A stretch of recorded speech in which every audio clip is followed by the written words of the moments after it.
When you come to the market, people take the route of, I know all these things, let me mix it all together and see how I can apply it today. So this is a case of trading everything you think could work and trading everything you see. When I do my live streams, often I'll put 3-4 arrows per day and say, price is going to go from here, reverse here, and then end the day here. All 3 arrows may work and I'll still take 0 trades. What is justified for a quality trade is a different criteria. The format you should have as a trader is, I've got 5K to play with. People put all 5K into prop firms and then likelihood blow most of them, pass 1 or 2, soon after blow them, and likelihood that trader will never trade again. But the traders that stand the test of time, I'm talking a decade, they educated themselves first as a priority. And to educate yourself correctly is, if you are someone that is a intra-session trader and then you're able to reach your take profit level quite quickly, maybe full volume is the better thing to do. But if you're a swing trader or an intraday trader and you're holding trades for days or weeks, there are so many things that can happen in that time period that were not even for you to perceive when you took the trade, because new information came to light, new price action developed, new fundamentals developed. So the decision you made on day 1 was correct. By day 10, it's not looking as strong anymore because there's so many things that can happen. Anyone who is reasonably successful with prop firms that are known on social media or not known, that I've spoken to, that are in my network or in my community, whatever it may be, to make 50K from a prop firm within a year, I would say is average if you know what you're doing. If you don't know what you're doing, the average is blow accounts and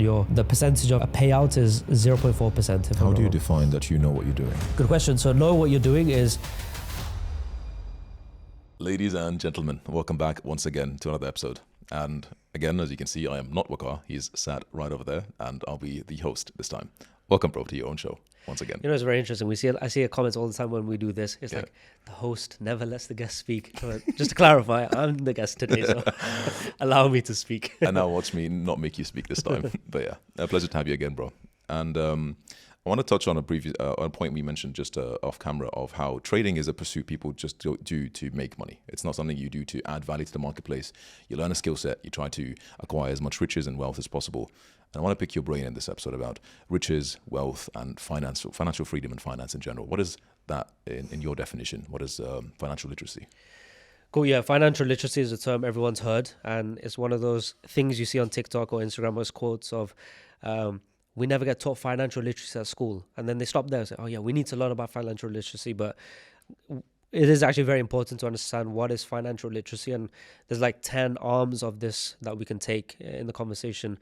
But let's say to boil it down a little bit, it's the idea of look at investment vehicles. How long has the S&P or ETFs been around? I don't know, but maybe like 50 years. How long has the bond market been around? Not too long. How long is consumerism, consumer debt, or the access to buy cars and things on mortgage, how long has that been around? I think only since World War II. So when we look at the modern world or pension funds or the 401k, these things that is like the dominant way that people invest in the US, I think that's only 20 years old, 30 years old. So all of these vehicles that exist to us, whether it's to enhance consumerism, is recent, and also to find ways to invest is also more recent. So we've entered a new age. And I think the number one issue people have is just ignorance to approach it on building a financial base. What is that? Financial literacy, what is that? And then riches, what is that? Because there's many definitions to that. So connecting it together, I think that's what we can do, and obviously tying it through with trading. To touch on the points you just mentioned, you reminded me when you mentioned stocks and the modern financial markets.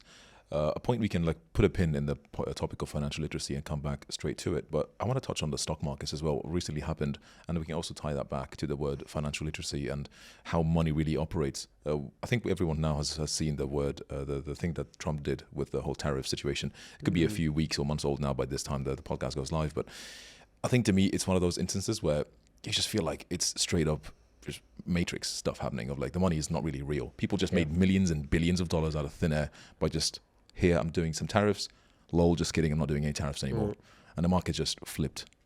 What are your thoughts on that? I saw some funny memes of the whole stock market was red, so people were just doing red light therapy just to consolidate themselves. But that arm of it is obviously the elites are in control. And I think these forms of market manipulation, to let's give it a lack of a better term, maybe it is, maybe it isn't. Let's not say, but I was curious to see, why did he announce beforehand that buy the dip? Or he made a tweet around that right before he announced that there's going to be a 90-day pause. I was thinking after the fact, because then he was in the White House with Charles Schwab and a few of his billionaire friends, be like, he made 9 billion, he made this, he made that. Just point around and laughing at like how much money they all made. For sure, he gave them all a heads up. There's no other way. But I think he covers his back by saying, oh, but I publicly said it too, so it's not insider information. But I think this is norms of every government, every presidency that the bodies around. The salary of these presidents is, I think, less than $200,000-300,000 a year.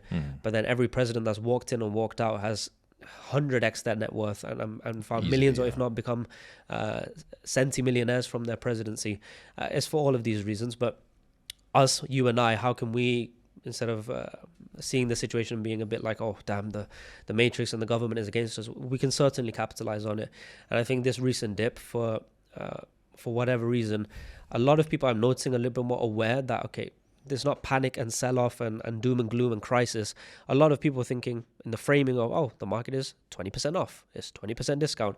And I know we were having our back and forth as your first time interacting with the market and first time actually considering to invest. And it was also interesting for me to know, by the way, the emotions you were getting as a trader of like a bit of FOMO coming in, a bit of like, is this too early? Is the bottom in? Like all of these normal things that we speak about, I could sense it in you firsthand. Yeah. But I think noticing also that, I remember I sent you a graph of 4 traders. Yes. One of them who was perfectly on a 10-year horizon, on a 20-year horizon. Yes. One trader A nailed every low and bought at the perfect time, and you saw his 20-year P&L. Then you had another one who was a terrible investor. He was actually buying at the highs only. So he was, let's say, the worst entries possible. What was his average? And then you had ones that were just dollar cost averaging in, and then I think it was just control. And when you compared all 4, the difference between the perfect entries and the worst entries was handful of percent. Correct me if I'm wrong. Yeah, let me remind you of the numbers. So the pot was $64,000 invested over 20 years. And the guy that perfectly timed the market had $184,000 at the end of it. How do you remember this? Okay, fair enough. So I'm glad you do. Yeah, so it's almost like 3x his money or something. And then the guy who had the worst entries had $160,000. So it's around 20 grand over the course of 20 years. Yeah. But you still had like 100 grand more than the guy who never really invested, Yes. even though you didn't really buy the dip. Yeah, and a powerful quote that I want to share with you and then just with everyone else is time in the market beats timing the market. The guy who just is in the markets longer will always win. Let's take a moment to talk about a partner of the show, a leading prop firm that is FundedNext. And it's important for me to listen to our community to see who are you working with and how can we make your experience better. And the main feedback I heard is trusted payouts, quick payouts, ability to scale, and affordable prices. And FundedNext has ticked all of those boxes, not only being a top 3 prop firm in the industry, but also having on-demand payouts, and every 10% you gain on your account, you will double your capital for free. And because in this industry, trust and reliability is the most important factor, an important guarantee that they have is that if you do not receive your payout within 24 hours, they will gift you an additional $1,000 to your payout just for being late. So to unlock all of these benefits and work with a leading prop firm in the industry, FundedNext, check out the link in the description or use the code TOT. The reason I think we should have this conversation in general of financial literacy is because people are pursuing trading for finances. And they're looking for greater finances than their job can find them. So they are looking for wealth, let's say. So first we have to unpack what is wealth and what is the antithesis of wealth. What is going to be your kryptonite towards wealth? And then also just understanding whether if you're in a position of I can only save $100 a month, or in a position where I can invest $20K a month, whatever your circumstances, there is common denominators. And one of them is just going to be time in the market. The longer you are, the more likely you are to win. Because if you look back at the last 10, 15 years, there's always been a regular cadence of calamities, whether it's a COVID, whether it's a 9/11, whether it's a 2008 dot-com bubble, like there's periodic cycles of just crashes. So if you are just very concerned on your short-term P&L, it's a sign you've over-leveraged. It's a sign if the investments excites you or the potential ROI excites you, it's a sign you're over-leveraged. It should be something a bit boring to you. And I also read that you should have a emotional attachment to the investment. And I found that quite curious. So like, I thought that would be an anchor, and that's something that's going to make you make erratic decisions.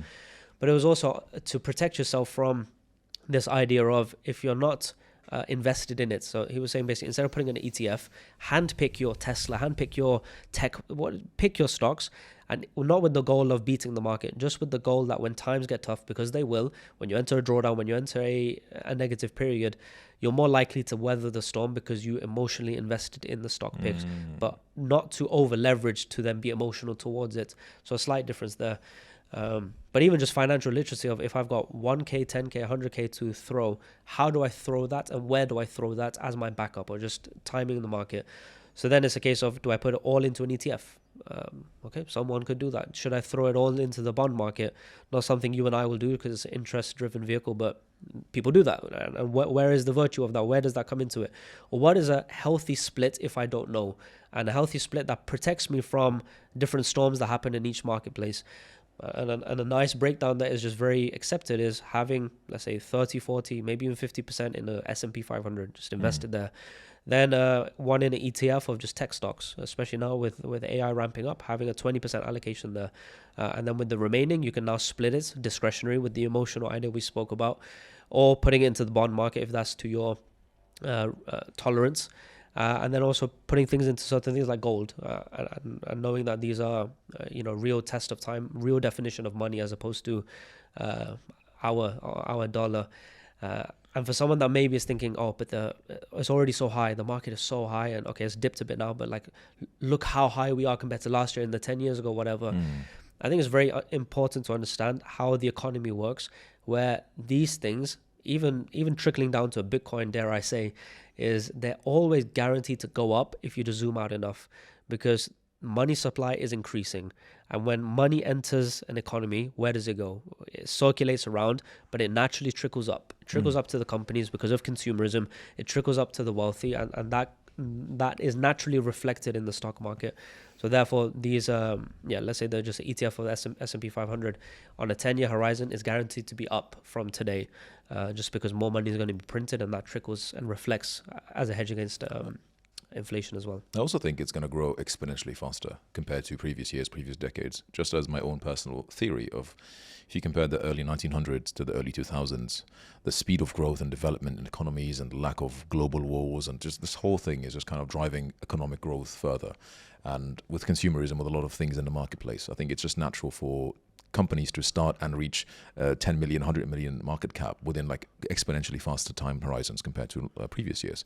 And I think it just makes more sense now to invest more than ever. There's a lot of things that get into that, where obviously there's the birth of globalism, there's the birth of the internet, and therefore online marketplace as opposed to high street marketplace. All of these changes, and curiously we were speaking about this on the way here, of just the illusion of history, where just because so much has happened already, we'll think, the internet's already created now. This has already happened now. Online e-commerce is a thing now. So now it's already kind of start to plateau. But 20 years ago, they wouldn't even imagined these things existing. So 20 years from now, with just AI things that I see around, it's scary how things could change. So that's down to a personal level as well, of this idea of, we all made decisions at 18. You made a decision to be a doctor, as did I.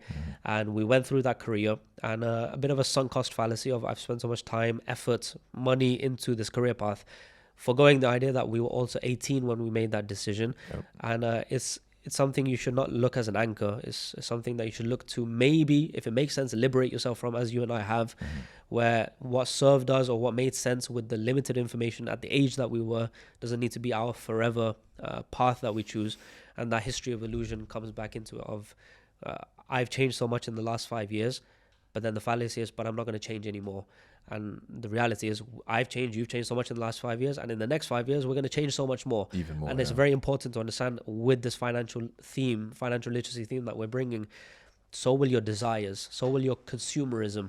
I remember myself, let's say 10 years ago, I was desiring watches. I was really interested in getting into watches.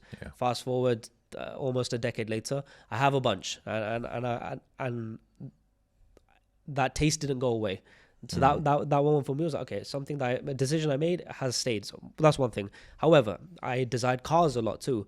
I had pictures of, I remember I was obsessing over a C-Class Mercedes. I remember I had the Lambo poster, all of these things when I was a kid. As I grew up and as I got access to the ability to afford these things, my taste changed. And it's important for someone to realize that if you are spending, specifically if you're spending with debt and bad debt, which it will be to buy things that are out of your control. What's also the word? Out of your budget, is it? Devaluing or depreciating, depreciating or liabilities. If you're putting high interest debt onto a depreciating asset, you're asking for trouble. And especially when you know that these decisions, are they derived from desire? Yes, but where does that desire come from? Is it to chase status? Is it ego driven? Is it virtue signaling, because that's not really a desire, that's mimetic desire. Mimetic desire means I want it because you want it, and because you want it, therefore I want it. So I didn't want it, you didn't want it, but just because we observe other people want it, now we all desire the cars. But maybe if you intrinsically think, if I could drive this car and no one knew I had the car, would you still desire it in the same way? Would you go into debt for it? It's not for the love of the car, it's for the love of the environment and the status. There's so much to unpack here based on jump in, bro. Jump in. There's so much to unpack here, man. Just referencing that exact point of like, how would you behave if nobody else was watching? It brings me nicely to that point we touched on previously of the high agency point. And there's a beautiful like example of people acting in low agency and just kind of following the crowd. And the study was a group of, it was like a waiting reception. It was like dozens of people waiting there. And 12 of them were actors. And they were instructed beforehand, when a bell rings, you stand up. And then when the bell rings, you sit down. The room is now filled with these 12 people. And now new people come into the room to wait for whatever they were waiting for. And then the bell rings. And then the 12 people just stand up. And then the new people have no idea what the hell is happening. But they look to the people standing up and sitting down, and they just start following. Soon, there was 100 people in the room, for example, around 100 people. I think I watched it. It was on a prank channel, but the idea was that every so often they would replace a person. So they'll take out the actor and bring in a new stranger. Yes. So when it's like 12 and then the 13th person is the innocent one, and they see 12 people stand up, the one person's going to stand up. But now it's 2 random people and less actors and less actors and less actors. And it reached a point where all 12 were not actors, yes, but they were all standing up. Yes. Not a single one of them knew why. Exactly. They were just following each other's behavior. Exactly. And to your point, society is just like that. No, it's crazy. It's crazy because now I was standing up because I thought you knew something I didn't. Yeah. And you were standing up because you thought I knew something you didn't. And in fact, both of us were clueless. And I think that's kind of the case of most people in society. And that's a topic we can discuss later in detail of agency and just kind of just being a sheep and following people around. But also to the point of desires and decisions you made in your early life, for example, going to uni and that path that we just chose to abandon, even though it was a difficult decision. I was listening to a podcast of Naval Ravikant, and he was speaking about the 3 most important decisions you ever make in your life. It's what you do, where you live, and who you live with. And I think we all speed run these decisions of like, I'm going to be a doctor because my family wants me to be a doctor. And I'm going to live in this country because I was born in this country. And I'm going to be with this person because my family said they were a good person. And if you're the exact same person, Waqar, you're the exact same individual, but you worked as a pilot and you lived in Canada and you married a different individual, like than your culture, you'll just be a different person. For sure. Every single characteristic about yourself will be a different person. Therefore, it matters to give these decisions weight and also not to be afraid to shift around when new information comes to light. If a new career presents an opportunity that you feel like is resonating more with yourself, jump. If you feel like a new country is speaking to you and your vision of yourself, jump. Just always have some sort of compass to guide you. And therefore, this point of financial literacy and how to make that decision is the point of this podcast, to help people make these tough decisions. I think the ability to make such decisions is only more easily doable when you have a financial base. Correct. And I think for that, it's something that everyone can achieve. And maybe we can put some labels to it, where what you've also described here is a source of wealth. It's the freedom to choose, as opposed to being stuck in an environment where you don't have a choice, but you carry on with it. Because there are plenty of people that are rich but don't have the freedom of choice, whether it's the choice to say what they want because of their career path or just freedom to go because they have high paying corporate job bound by an office. But wealth is actually just the ability to be resilient and also make freedom of choice. And that word resilient, it doesn't have to be at the billionaire level. That is something that everyone can achieve. And the ability to be resilient, it's something as simple as having a 3 to 6 month run rate. So if I know my expenses are 2K a month, as long as I have 12K saved up as a rainy day fund, I'm a resilient person by certain definitions. And when you make investment choices, when you whether it's in your day-to-day trading or whether it's to invest your trading profits, you are going to make more sound decisions if you have that rainy day fund. There was a list, there's a book called Psychology of Money, and there's a lot of inspiration that I'm drawing from that. But it gives you a nice definition, and I recommend everyone give it a quick read on what is a financial base. But it's going to come into your interaction with bad debt. It's going to come into your interaction with savings, this lifestyle inflation that everyone falls into the trap of, where You get a pay rise, but then you quickly end up spending it by upgrading your apartment and upgrading your clothes and vacations, and therefore your net wealth, your net savings at the end of it, so your disposable income at the end of all of that is the same, or maybe even goes down. And you very often see someone making 20-30K a month and spending 60% of it when they are in a position to really create life-changing wealth if they just didn't allow that lifestyle inflation. And then the last one that I can remember off the top of my head, bad debts, I think is also the understanding of consumerism. From what I remember, it was basically understanding what is your desires and where do they come from, and trying to have autonomy in your desires as opposed to societal impact or societal influence. But the moment you liberate yourself from these and understand that wealth and riches is not necessarily a number, it's a ratio. And in the book, he also spends a lot of time speaking about riches is in the quality of your relationships, the quality of your life, the quality of the legacy you leave behind, the quality of the impact you have on others. This is a much more meaningful and fulfilling form of wealth than just dollars and cents. And I think that's a nice quick summary of that book itself. As a trading podcast, I'm proud to bring to you a sponsor of the show, that is Prop Firm Match. Now, Prop Firm Match is a complete and comprehensive comparison website and has a very strict, specific criteria to audit and vet the prop firms that they'll list. And with thousands of verified reviews and multiple filters and search tools, you're able to research and search the exact filters, the exact requirements, the exact price point, or whatever you are looking for from your prop firm experience. They have the top prop firms from the CFD and Forex side, but also listing the best and most trusted futures trading prop firms. So whether you are a Forex trader or a futures trader, you know that with Prop Firm Match, you can make sure you're working with reliable prop firms, and because they are the largest comparison website in the entire industry, they are able to negotiate the best prices so that you can work with the best firms at the best prices with the conditions that you want. Click the link in the description to find the best prices with verified prop firms using the code MATCH for Prop Firm Match.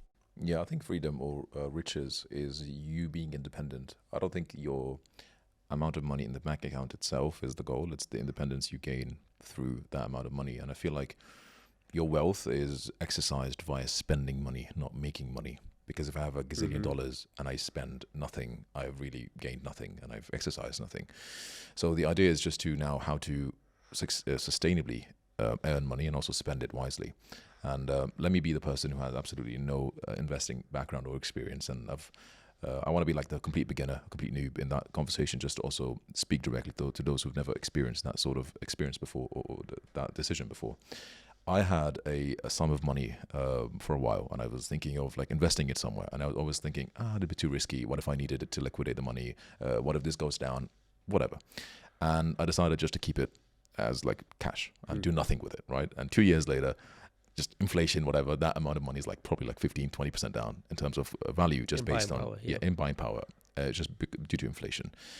And like you mentioned, I did my first like position in the market like a couple of days ago, and it feels weird. But why does it feel weird to you? It feels weird because like you, it's the sum of money, right, that you just like parted ways with, right? And that you worked hard for. You worked hard for, and now it's gone, and yes. you have nothing for in return. You own a bit of the S&P 500, and like, what does that even mean? And it can go down, and then it just feels a bit weird. And I know it feels weird, but do it anyway. I didn't do it. I wish I did it earlier. If you gain 0.5%, you're still beating inflation. Do it anyway, and that's kind of my personal take. It's liquid. I mean, provided obviously you don't need it immediately, but just do it anyway, and do it as little as you can for as long as you can. Like you mentioned, time in the market is better than timing the market. I also want to touch on a small point to the effect of like, yeah, this is very nice. It must be nice for you. You can afford to do that in the first place. I feel like we're in the age where you really don't have an excuse to not be making decent living for yourself, where you can find what education online on YouTube University. You can learn anything on YouTube. You can find work remotely because people are always looking for high talent globally, regardless of where you were born, regardless of where you were raised, regardless of educational background. I know a friend who taught himself software engineering and coding. In 2 years, he was making a 6-figure salary. I know a friend who's studied coding for 5 years, had 10 years of experience, and he's making sub 2K a month. 2 people, same skill set, just different approaches. If you're feeling like you're on low point, you're living in a third world country, as did I, or as do I still, just learn a skill set through YouTube. In 6 months, you can be making money. And then through this podcast and through different resources like books we can recommend off of your experience. Just go and build something for yourself. I think it's there for the taking. Yeah, we could speak out so much here. Oh yeah. I think part of that as well is that joke we've made in the past of a get-rich-quick scheme is not a rug pull or an NFT or something. Yeah. A get-rich-quick scheme is like figure out how to make 5K a month online, and in the global marketplace with many skill sets that you can just acquire from video editing and the creator economy, or just to the AI economy. There's all these emerging economies that is young person space. It's not the 60-year-old guy doesn't have an advantage, the young one does. And if you can earn Western money or dollars or Western clients and so forth, and live in a Bali, live in a cheaper economy, or find a tax haven like here, then you're just going to be infinitely far ahead from your peers in your hometown, if that's in the West with a high tax paying economy. Let alone the effect of not investing is these anchors as well, which is worth eradicating or considering. When you were mentioning this idea of it felt weird. Yeah. So I was thinking, why would it feel weird? And have I felt weird about these things before? And maybe if I'm to draw an assumption here, it's because I remember when I was at university, I had one bank account. Mm-hmm. And therefore I was 100% aware of my entire net worth, because it was in a singular bank account. And university days was a bit different because I'd get a transfer from my dad. It would slowly go down to like literally zero, and then I didn't know when the next transfer was coming, and it was a replenished thing. But as I started to grow my own sources of income, I was hoarding. I had a hoarding mentality because I wanted to see that number go up, and the idea being that I'm getting richer. So the number in this bank account, because this bank account reflects my entire net worth, I want to see that infinitely grow. And when I spent, the number went down, and I associated that number going down with bad and the number going up with successful. Good. And the moment you have two bank accounts, it's still manageable because you just quickly add it up and you quickly know what your total net worth is. If you were to ask me what's my total net worth, I'd have to add up the bank accounts, add up the investment pots, add up I'd have to add it up, and it'll take me a few minutes to just at least get a vague estimate. If I wanted to get exact calculation, then I also have to consider what are the watches worth, what is everything worth. And when you do see these very wealthy people and you ask them what's your net worth, which is a common podcast question, none of them have an answer, because it gets even vaguer for them, because they're like, how do I value my brand? How do I value my company? Who would buy my company? Is it even a sellable company? Like, it's a very, very vague topic. And I think that's the difference between a normal person and someone that is correctly pursuing wealth, of how quickly you can maybe identify your net worth, and just understanding that this hoarder mentality is normal, and because this indication that you have of number going up is good, number going down is bad. And therefore when you put it somewhere else, which is out of your bank account into a market, which is an investment, is productive for you, you are sensing a drop. So if you're very used to seeing 10K, now all of a sudden it's 5. Mentally, at least subconsciously in your head, you're like, but it's gone down, and that's not good. It could be an element of that, because I know for me it was around that. Even now when I make investments and I've seen X amount in my bank account for a significant amount of time, and I see a drop, even if I know that drop is an investment, that's something good for me, every day when I look at my bank account, it's just not the number I remember. And it doesn't feel as good as it used to. Yeah. It's a vanity thing as well for men, even if you're not saying that number, just for yourself, it's security, it's whatever. And there was another thing that I read somewhere, and a conversation we had on the podcast too, previously in Canada, where the guest was basically referring to the idea that when you were born, or not necessarily when you're born, but when you had your impressionable years or financial impressionable years, what era you were experiencing will frame your relationship to money, and frame your relationship to investments. And also the impact your parents had and their impressionable years will naturally trickle down to you in your years of investments.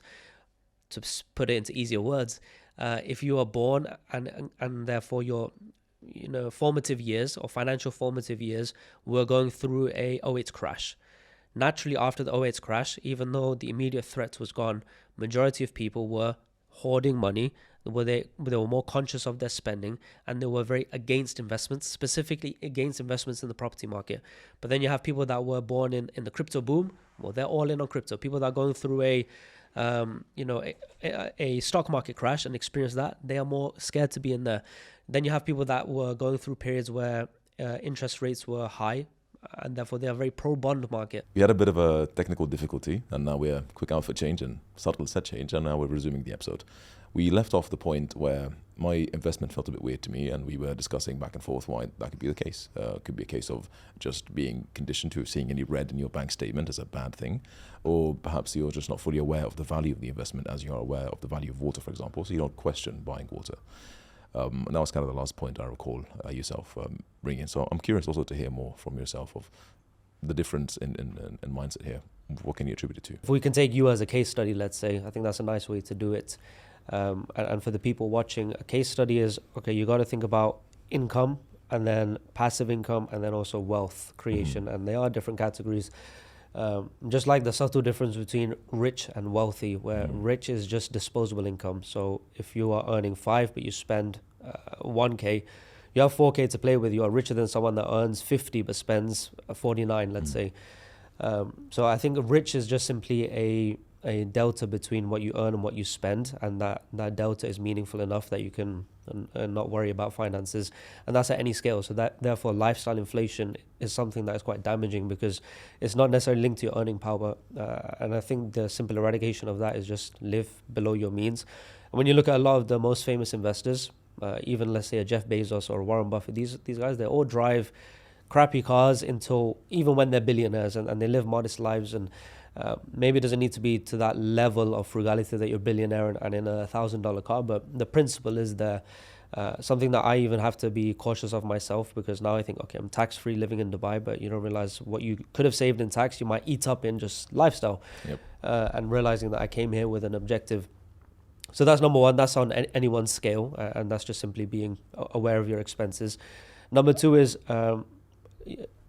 building income faster, and I think that's where this whole topic comes in, where income is in multiple forms as well. One is your time for money, which we've spoken about at length, and that's the one that majority of people's career will be in their 20s.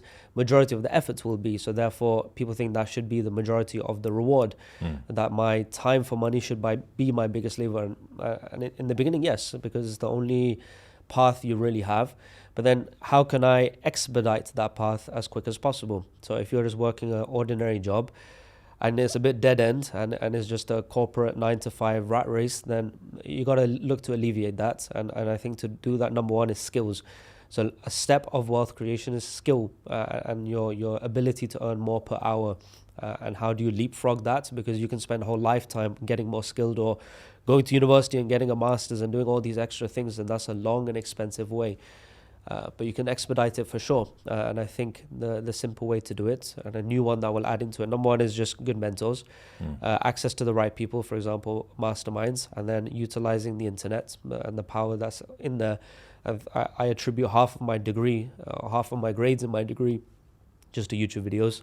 And now with the leverage of AI, it's crazy powerful. We do it all the time, just brainstorming any idea we have, run it through ChatGPT. So if you're leveraging these 4 areas, you will certainly increase your ability to earn a lot faster. And something I'm willing to do, that you're willing to do too, is pay to play, just pay to learn. And instead of trying to squeeze it out for free through whatever means, just pay to be in the right room or pay to have access to the right person. It's expensive, but you will have an ROI for sure with whoever you pay, even if it's not a tangible ROI of what you learned that day. It's also paradigm shifts and a formative of your mindset. The next one I want to go into is wealth and how we can more so define that. And wealth is quite a broad category.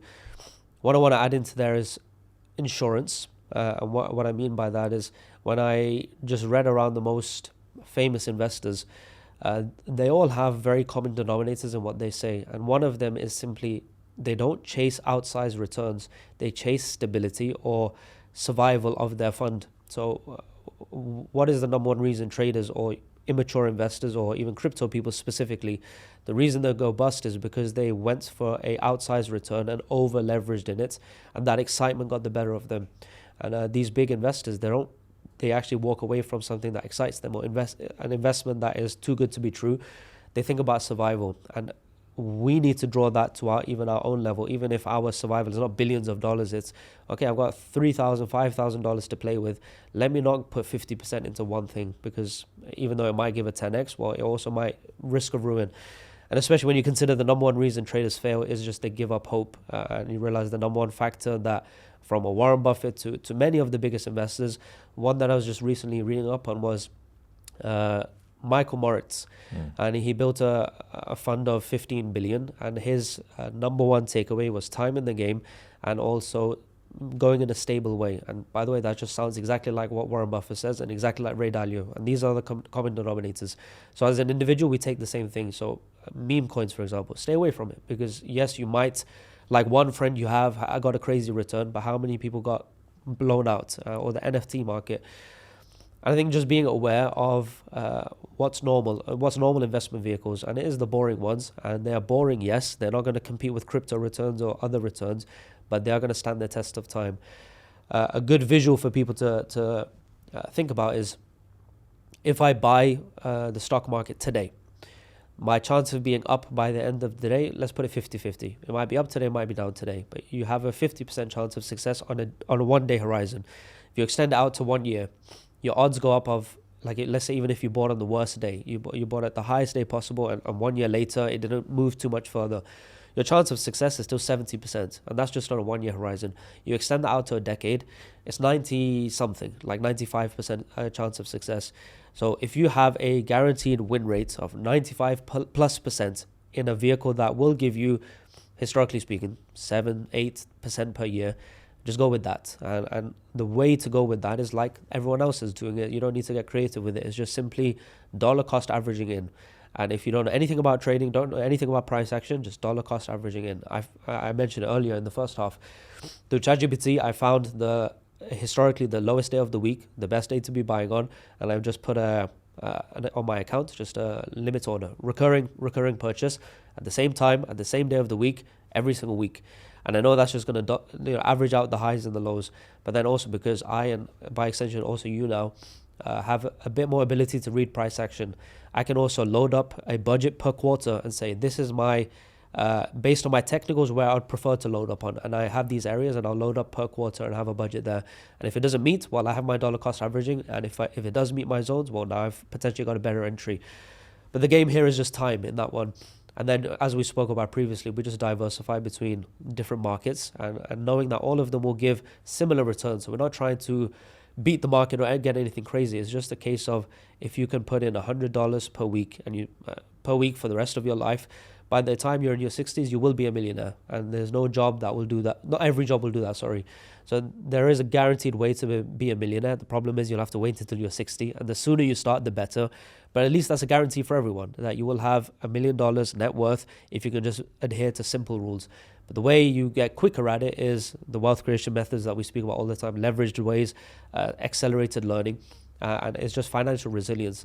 When it comes to this investing stuff, you do the boring stuff, but this is your insurance policy and hedge against your trading, which ties it back to us or the viewership. Why are we getting into trading? And I think the format you should have as a trader is, I've got 5K to play with. Okay, use that 5K and divide it into pots. This is my prop firm challenge pot. This is my educate myself pot. And the moment you, for example, people put all 5K into prop firms and then likelihood blow most of them, pass 1 or 2, soon after blow them. And maybe you're up 1-2K, you cycle it through, and then you're just, within a year, you've kind of blown your 5K, you've blown the payouts, and you're back to square one. And likelihood that trader will never trade again. Or they'll save up, try one more round, make the same mistakes and give up. But the traders that stand the test of time, I'm talking a decade, and that's not even a long amount of time, but the people that can last a decade, they educated themselves first as a priority. And to educate yourself correctly is not expensive, to be honest. You can take the free routes, which is online resources. There is merit in that, and I think arming yourself with, like a sponge, learn a bit of everything for free, and then go pay to earn something more useful or something more direct from someone that has, someone you want to learn from, proven methods. Then you speed up your journey. Then when you are correctly educated, you know how you've shortened your time horizon for your success. You've avoided a lot of mistakes, and these things have multiple benefits. Number one, you'll get to your destination faster. Number two, your risk of ruin or giving up is a lot lower. You forego all of the mistakes and the scars and the hardship and the down periods because you're learning from someone, you learn from their mistakes. So when you get there faster, easier, and less likely to mess it all up, why would you not pay to play? Because you know you can pay in this industry. You don't need to pay a Warren Buffett $1 million an hour. In this day and age, you can pay someone 1K, 2K, 5K, 10K, max 20K for incredible access, for people that are credible. This is not in crazy amounts, because we've seen countless case studies just on this show of people that have made $1 million plus from the markets in a short amount of time. Okay, forget those outlier returns. Anyone who is reasonably successful with prop firms, that are known on social media or not known, that I've spoken to, that are in my network or in my community, whatever it may be, to make 50K from a prop firm within a year, I would say is average if you know what you're doing. If you don't know what you're doing, the average is blow accounts and the percentage of payout is 0.4%. How do you define that you know what you're doing? Good question. So know what you're doing is having a predefined plan, and that predefined plan does not change when you come to the market. And it's a difference that I speak about a lot of. When you come to the market, people take the route of, I know all these things, let me mix it all together and see how I can apply it today. So this is a case of trading everything you think could work and trading everything you see. Whereas I believe there's a stark difference between what I believe and what I see and what is a valid criteria for me. When I do my live streams, often I'll put 3-4 arrows per day and say, price is going to go from here, reverse here, and then end the day here. All 3 arrows may work, and I'll still take 0 trades. The reason being, it's not because plotting price action and predicting things is roadmaps, and each roadmap has its probability, so that's not hard to do, especially if you're M1 proficient. But what is justified for a quality trade is a different criteria, and that has to have data behind it, that needs to have experience behind it, and that has to have confluences that back your data. So when you have a full plan like that means you know what you're doing, but also knowing how to deploy your plan, because not every day is just A+ setups and that's it. You can, but it's a limited sphere also. So then it's knowing when I'm in a losing period, how do I react in terms of my risk, in terms of my trade types, in terms of how I'm taking profit, because that will be different to if I'm in a neutral situation, or if I'm 5 to 10% up, or if I'm just on a hot streak, and no matter where I am. Because if I'm on a hot streak around neutral, I know that what's the chances in my 1 year history, in my 1 year of backtest or one year track record, how often do I get 5 wins in a row? There's a number there. How often do I get 6? How often do I get 7? So when you are reaching 3, 4, 5 wins in a row, you got to know your chance of that continuing is diminishing and diminishing and diminishing. So then you should look to modify your risk, because you know this period is going to come to an end. And an ordinary psychology is, it won't come to an end. And it's just, let's keep going. I'm on a streak, or I've cracked the markets. Like, you just get overzealous. Same for a losing period.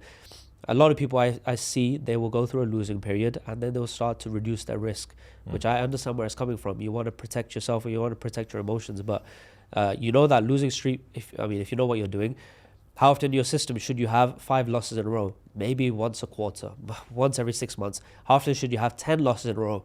Hopefully never. To be honest, 10 losses in a row is an extreme amount of losses. So if you know 5 to 10 losses in a row is rare, then you know that if you are on your 4th or 5th loss, then you can actually you don't need to reduce your risk, because your stats show in a 1 year period that doesn't usually happen. So you know that one trade that was supposed to start your recovery, or when you go back to normal, but you've dropped your risk now. In the hole, you're going to spend a lot longer. So you got to think, is the psychology of continuing in a down period heavier than just having to wait, knowing for the next win? I would argue taking one or two more losses at your ordinary risk, yes, that's painful, but your data shows it's not going to remain. But now dropping your risk from 1% to 0.25% risk, you've now 1/4% chance of getting out, or you've reduced your time or increased your time in drawdown by 4x. True. So all of these considerations, same goes for winning period, same goes for, let's say I'm in a 10% up situation. With the public signals that I did, or I'm doing, it's very well documented that my first 10 trades were A+ setups. The moment I had a 10-15% buffer, I opened up towards A setups. And then when I was at the 20-30% profit mark, then I was not trading with my time windows. I was taking counter trend trades. I was re-entering twice in a session. So I was getting a lot more creative. Why? Because I had a profit buffer. So I've gone on a bit of a tangent here, but the point here being is educated in general is having structures in place. And when you are an educated trader, making 50K in a year, as bold as this may sound for someone listening that is frustrated, it's not hard. And I've helped plenty of people do it. I've seen even more people do it. And we've had on the show countless people do it. So it should never be a limiting belief. It's just a case of learning. And learning correctly is not hard because of what we have resources around us. And even if you have only 5K to your name, and I'm saying only in a sense of, okay, it's going to take you 3 months to get that buffer, or maybe a year, or maybe even longer. But I think to start with trading, 5K buffer as a minimum, I would recommend. And if you only have a couple $100 to your name, I would consider maybe trading is not your number one path right now. Number one path is just getting a cash buffer, getting savings in place, so you're not trading from a place of emotions, because we've cited many guests on the show saying the same thing. The moment you need to pay rent with your trading money is the moment you mess it all up. But when you have a 5K buffer, you put 2.5K towards prop firms, and you save that buffer for when you're ready, and 2.5 at least towards education. And then when you have armed yourself with correct education, given yourself sufficient time and a plan on how to approach prop firms to get 200-300K in funding and leverage that to 2% a month, it's a very, very doable goal in my opinion. And that is going to fuel your investment vehicles towards wealth, as long as you know, with the payouts that come, do I cycle it in endlessly back into more prop firms, or do I have a financial plan which is, okay, from rich, which is cash flow to expenditure ratio, to then actually wealth, which is building resources and building means of passive income. It's connecting everything together. For the last 2 years, a proud sponsor of the show is a top-ranked leading prop firm, Alpha Capital. And for the years that I've been working with them, and the thousands and thousands of viewers, you guys, that have been working with them through the discount codes of Titans of Tomorrow, it's clear for me to see why they are a top-ranked prop firm in the industry. They have also reached a monumental milestone of $100 million in payouts. And with the multiple step plans and the multiple package types they have, there's going to be an option catered specifically for what you're looking for. So you can buy an evaluation account catered to your needs at the most competitive prices, and with our discount code TOT for Titans of Tomorrow, you're able to get the most unbeatable, unmatched prices in the industry with a leading trusted prop firm. And with that being said, let's get back to the episode. Let's say that I've followed this plan and I've now become rich. My cash flow in is higher than the cash flow out. What is the set of best things that I can then deploy my money on, and worst things that I can deploy my money on? Because I think we've seen a lot of people who make it big and also lose it pretty quickly, and those who start slow and then boom, have the hockey stick projection. Yeah, there's a lot of things to consider here. I'm going to assume people listening are in their 20s, and I'm going to form an answer towards someone in their 20s. If you're a little bit older, then look to expedite the process. But in wealth creation, time is your best friend. So the younger you start, and I wish I even started younger in terms of just putting things into the markets, investing, instead of just constantly trading it, because a 5-year advantage after 50 years, by the end of your life, that 5-year advantage is massive, because things get exponential if you drag it out over 20-30 years. Tell me about the last 5 years of Warren Buffett, of how that kind of... Yeah, off the top of my head, maybe we can overlay a graph, but Warren Buffett hit his first million at the age of 26. So he became a millionaire at 26. He's now worth 100 billion. So you'd think, okay, he's just steadily crept up from a million to 100 billion. It's not the case. I think in the space of 5 years, in his later years, he went from 1 billion to 100 billion. So it's heavily skewed towards the end. And it's not because he now suddenly struck gold or found a magical strategy. It was just, well, he says the 3 reasons his success is because of compound interest, being born in America, and a bit of luck. So being born in America, I guess we can't all influence that. A bit of luck, I think everyone has their bad luck and good luck, and you can also create your luck. But the one that we can all control is time in the game. And this is also documented between most investors, is just how long I've been in the game. So you don't need a flashy strategy. You don't need a crazy carved out edge, because all of this will get swallowed up by time. For example, we were saying in the first half of this episode, if you were buying at the lowest points in the stock market, yes, stretched out, you would barely beat someone who was just getting in constantly. So it's not something you need to really, really think about. But yeah, in terms of just someone in their 20s looking towards wealth, there's certain things to consider, but I want to say number one is 20s are your time for being a little bit more risky, because if not now, then when? Because if you're in your 20s and you're unmarried and you don't have responsibilities at home, let's say you don't need to pay, you don't have dependents, and you just need to kind of factor your own life, I think in your 20s, you also have that grit. I remember, especially in my earlier 20s, taking the bus was absolutely fine for me. Staying in a hostel if I traveled was absolutely fine for me. Eating just cans of tuna and rice was normal day to day for me. So you can be more, let's say, tough in that stage. You can sleep on the floor. You can do a lot. Like if you really need to go rogue, you can. But later on, as you approach 30s, 40s, you're less willing to do so. So I think it's flexing that muscle of willing to be resilient and living below your means as much as you can, to squeeze out whatever savings you can to just put away. Because even just $100, $200 a month, which seems insignificant, goes a long way over time. In fact, Warren Buffett, he did say this. He was like, be frugal even to the point where if you're buying a fridge, know that that fridge is not costing you $1,000 or $500. Just know that $500 today, put into the stock market for 50 years or 40 years, that fridge is costing you multiple 5 figures. And when you think about the opportunity cost, not just the cost, then you realize even $100, $200 goes somewhere. And don't just say, I'm not rich enough to invest yet. Everyone has got something they can put away, and even if it's just $20, $100, over time, it's crazy. Though these calculators that are just, what are they called? The compound interest calculators. Yes. These things, just play with it, because it puts a dose of reality in. But the key here is not jumping in and out and trying to pick different players and trading your way to it. It's just put it there and leave it there and allow compound interest. Don't keep pulling out from it. So let's say one of the best things you can spend your money on is a compound interest vehicle. What else would you put in that category of compound interest vehicle? And it doesn't need to be like these crazy crypto ones, staking pools and whatever. Just go with the boring ones, and the boring ones that are well documented, and any one of them is fine. Property, bonds, stock market, whatever, like any of them that we all know about. After that, then it's also knowing that if you are in a period where you can be a bit more aggressive, once you have a pot, no matter how small it is, towards controlled growth methods, then it's having a pot for a little bit more risky methods. A little bit more risky methods, I'm, to be honest, going to put that into the prop firm category.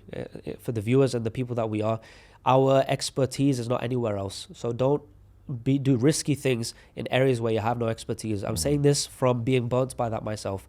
By putting too much money into the crypto market, a place that I'm not educated in, and my loss was just under 6 figures. And again, I didn't do anything stupid. I didn't put it into meme coins. I put it into the big ones, and I put it into some staking pools and some projects that went under now. So when you are putting into the property market or the stock market, let's say, eating a 10%, 20% dip can happen, but these are seen as black swan events. In the crypto market, certain projects, my 20K went to zero. So that going to zero is not needed. And that's going to be harmful just because of the opportunity cost we just said. That if I had not gone into the crypto market and not chased that crazy return, and I just put it into the stock market, not only would I be safe with my money, I'd be up and put it across 40 years, I'd be probably matching what I was thinking to make in the short term. I think trading here is our risky one, where we can kind of cycle through prop firm accounts and get large capital and play the game that way. And in your 20s, go hard with it. Like every single month, whatever your savings are, plus your cash buffer for reserves, your safety net, plus your investment pot, whatever, put something away in the same way that I have every, let's say, Wednesday, just put something away as an automatic pending triggered order. And then the rest, you're disposable.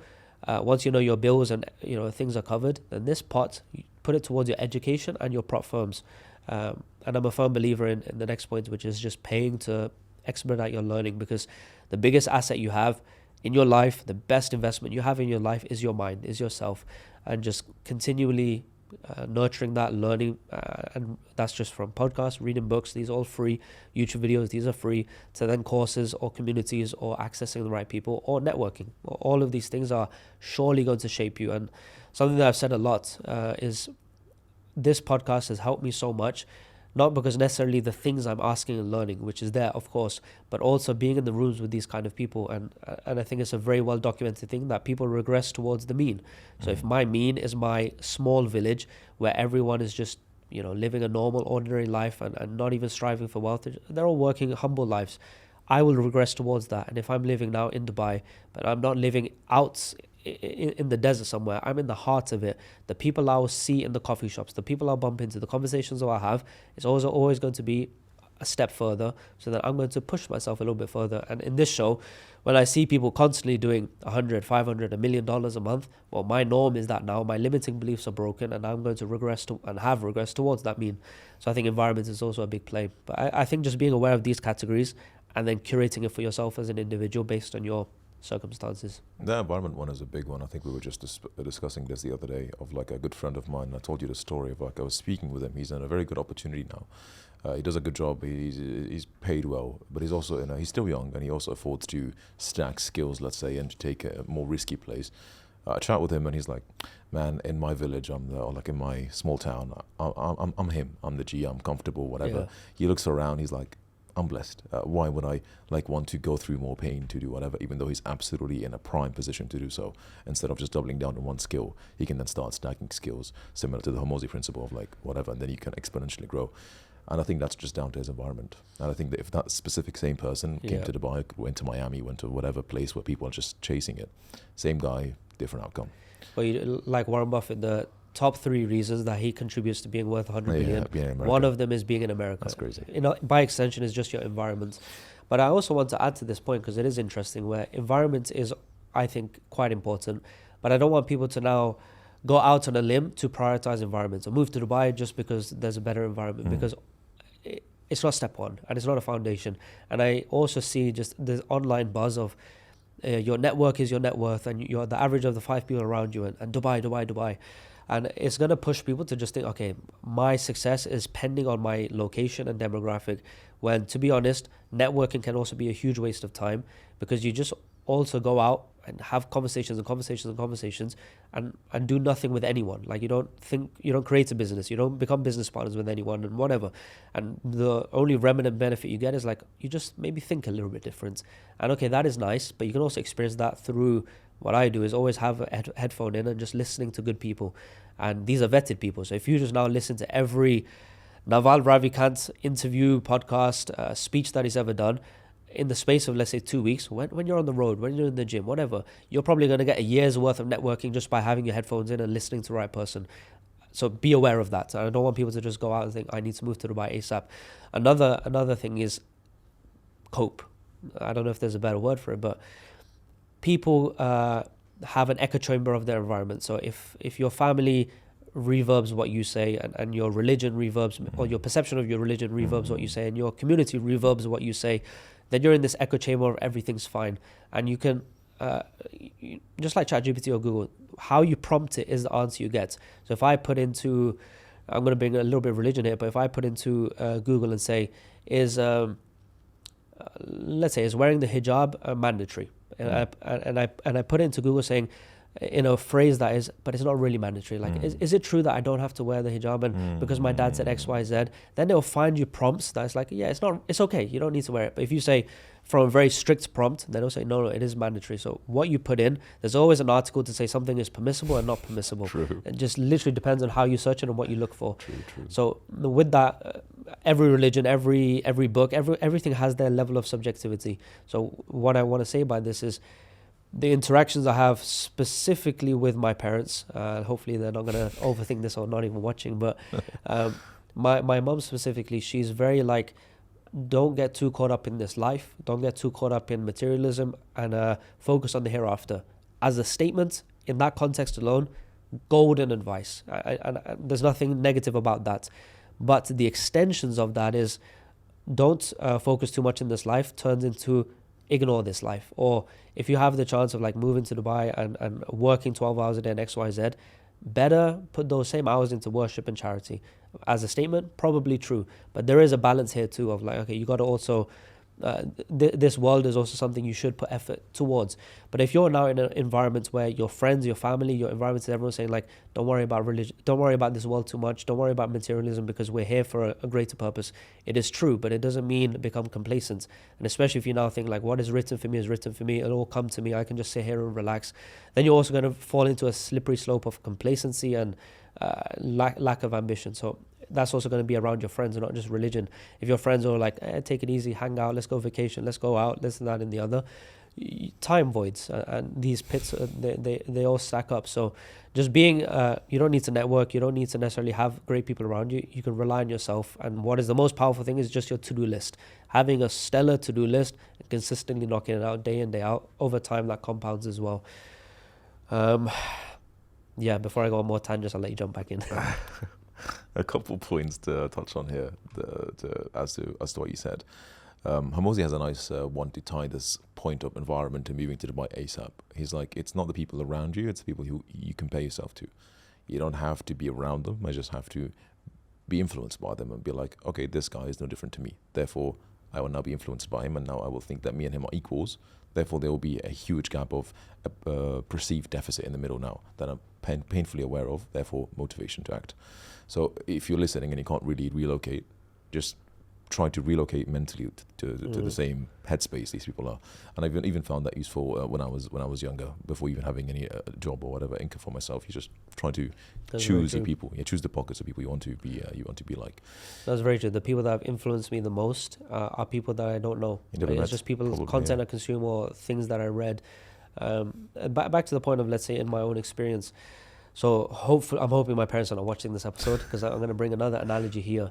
But my youngest brother that has featured in the vlogs, and maybe I've mentioned him a few times on pods, I saw him as like, I have a 10-year age gap. So I've walked the same steps as him, just 10 years prior. So when he was going through high school, I went through to the same high school. I knew what to expect and how to navigate it. And I had no one to guide me, and my dad comes from an immigrant family, so he can't guide me through a UK schooling system in the same way that I could guide my brother. And one thing that he was holding on to as a younger brother was all his elder brothers, me and my two other brothers, they were all getting great grades. We all got A stars, and I think it was just natural aptitude. We didn't necessarily study the hardest. We didn't have any whatever. It was just a little bit of IQ there, or just genetic, let's say.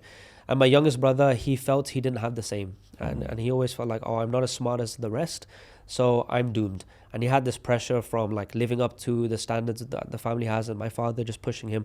So he had this huge stress in his life. And again, he's 13. So I could see he was very stressed, and he was falling behind in class, and he was comparing himself to his peers, and he would have one friend in class that would study the night before and get 100%. You always have these outliers in a group. But I saw him getting pretty frustrated and kind of going down this defeatist path of like, it is what it is, what can I do? I'm just not as smart as everyone else. And that's the cope I wanted to mention again of like, you can now let this thought turn into your personality. Because even just framing of like, if someone asks you, how are you doing? And you say, not that bad. Why not just say, I'm good? Why bring that not that bad? True. These subtle things of how you think, the language you have, the way you think about yourself, your internal dialogue, these all shape your reality. And I tried to tell my youngest brother at the time that your hard work will carry you through. And yes, you may have to work harder than this guy who can pass on one night study, but you can still get the same grade as him as long as you just put in enough hours.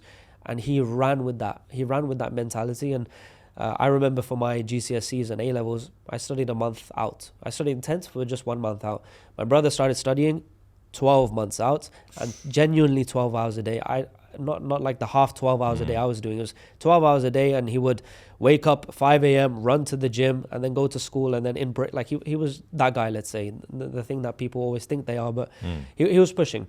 And when it came to his GCSE results day, he wanted to go alone. And I could see he was super nervous. Like he just spent 2 years for this moment. He wanted to go alone, and it was in the morning. And then I wake up to my phone ringing, FaceTime, and I was like, oh, he's calling me. Like I was like, oh damn, this might be bad news. Why is he calling me? Why has he not come home to tell the family the results? Is he just telling me now and doesn't want the family to know? I was like, oh, this. And I felt the pressure too. Like I've given him this advice. I've said, you got this, man. Like, and he's put in all this effort. Like it's all coming down to this moment. And I remember at that age specifically, and a lot of people have these moments where I need to pass these exam, or if I don't pass the exam, I'm not going to get to the university. If I don't get to the university, I won't get the degree and then the job, and I'll die. Everything becomes Then it's the end of the world. Yeah. But to be honest, if you ask me now, like, what were my GCSE grades and what were my subjects? I genuinely don't remember. Yeah. Or those panic days at university, like one module, like all of those sleepless nights. If you ask me, like, okay, what was the topic? What was the curriculum? Genuinely no idea. So what seems so crazy in the moments, as time goes on, it becomes irrelevant, which is crazy to think about itself. But yeah, back to this FaceTime. It's ringing, and I'm like, should I even answer it? Because I don't know how to deal with this. I don't want to seem upset. So I answer it, and he's looking at me on FaceTime. And he's just laughing, just hysterically laughing, smiling. And I didn't say anything. And I just said, what? Why are you laughing? And then he said something like, I did it. I did it. And then I was like, then the conversation went on, and he went on to, he was a bit pessimistic because he never had a feedback loop of like, he's been studying endlessly, but he's never calibrated to this effort equals this result. So he's now only got the calibration of his last set of exams, which were maybe 2 years prior, which is my efforts led to bad grades, or not the grades that I wanted. So he always perceived his efforts to less results, so his calibration is off. So now when he was leading up to this moment, he was like, oh no, I didn't do well. I ran out of time in this exam, this and that and the other. But then when he realized he got above what he was expecting, okay, that was a beautiful moment. He was very happy and grades were great. But what did that do to him moving forward? That gave him a level of resilience and a level of confidence in himself. His self-esteem went up because he knew now life was in his hands and it was in his control. And he knew now that his hard work would lead to results, or maybe even better results than he would expect. And when I look at my life, that's exactly what's happened.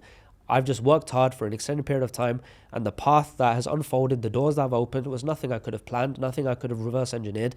Life happened, and it was just my actions day to day with a bit of everything, life, faith, everything coming together. But I think that's the way to live it. Now, the next pivots, the next chapter, let's say, is he's starting university. And he's starting university, and he's got two figures now in front of him. One, which is my father, who has his level of extreme success, which is he went from a third world country to a very modest family of, a single, my dad is working, so his dad is working, my grandfather, and my grandmother's not working. And he was a policeman, so he's got a very humble salary, and he's got 11 children. My dad is one of 11. So you can imagine one policeman's salary across 11 siblings, and trying to educate them all and send them to university, whatever. Finances is tight. For my dad to go from that environment to now being in the West and being a very successful doctor and having investments and having a portfolio, he's got that rags to riches approach. I have not. I was born in a middle class family and I had every advantage in life. But that's framed his life. And what we were saying earlier in the pod, which is your formative years, your financial formative years, if it was a bull market, if it was a recession, what environment you faced will shape your reality. Inflation is high, you'll be against the bond market. So that is going to shape you. So my father, he has a very specific blueprint for success, which is get educated, and your mind, your work ethic, your job is going to be your security and success, which, to be honest, is absolutely true. And I wouldn't change a thing. For his generation is the key, because when you're earning power, my dad could save his way to a property. I don't remember exact timelines, but my dad doesn't believe in mortgages, interest and debts. So he was able to buy his first property maybe like at the age of 35, 37, something like that. So we had a family house at the age of 37, later than most, to be honest. If he took debt, he could have done it sooner, but he had bought a house for himself with a doctor's salary. Now with a doctor's salary, you're going to struggle to get a down payment by that age for the equivalent house. I mean, for a family of 6. So when you look at that and you realize, okay, a job is no longer enough, even if it's a respected job, even if it's a great career, even if you have, a doctorate degree, it's just not enough. And now if you bring that down to an average job, let alone a doctor's salary, then this day and age, things have changed. We are the pivotal generation where the gap between the salary rises and the house price rises of cost of living is the widest it's been in history. And what's the example of your father? Yeah, I was going to say, it's a pretty funny story. It's even more funny. My father's bought his first property at the age of, I think, 29. And he he was a hairdresser. And he told me it was 9 months' salary. So 1 month salary as a hairdresser? 9 months salary. Oh, 9 months salary. So he worked for 9 months, bought a property, cash. That was the same property I was born in. So basically, if he really wanted to become a property mogul, by the age of 40, he could have had a portfolio. It's just that the culture wasn't there. Like that specific headspace, it just wasn't. It was, what do you mean? Well, I just got my property now. Now I'm going to just, spend this money on clothes, for example. Yes, but I wasn't going to buy another property. So financial literacy. Oh, yeah, exactly. But yeah, and is that doable now in Egypt? Is that same ability probably there? 900 years, not 9 months. Probably equivalent. Yeah, and I think that gap is only going to widen. Oh yeah, it makes it funnier because it was Egypt. Yeah, it wasn't even like in the US or UK. Get like bare tips. It was just like third world country, 9 months, property, Bob's your uncle. Yeah, the world has changed, no matter what country it's in, whether it's an Egypt or a Western country, and especially if you're thinking of major cities, then you can forget it, because now, as a result of globalization and foreign investments, now you're not just competing with your proximity.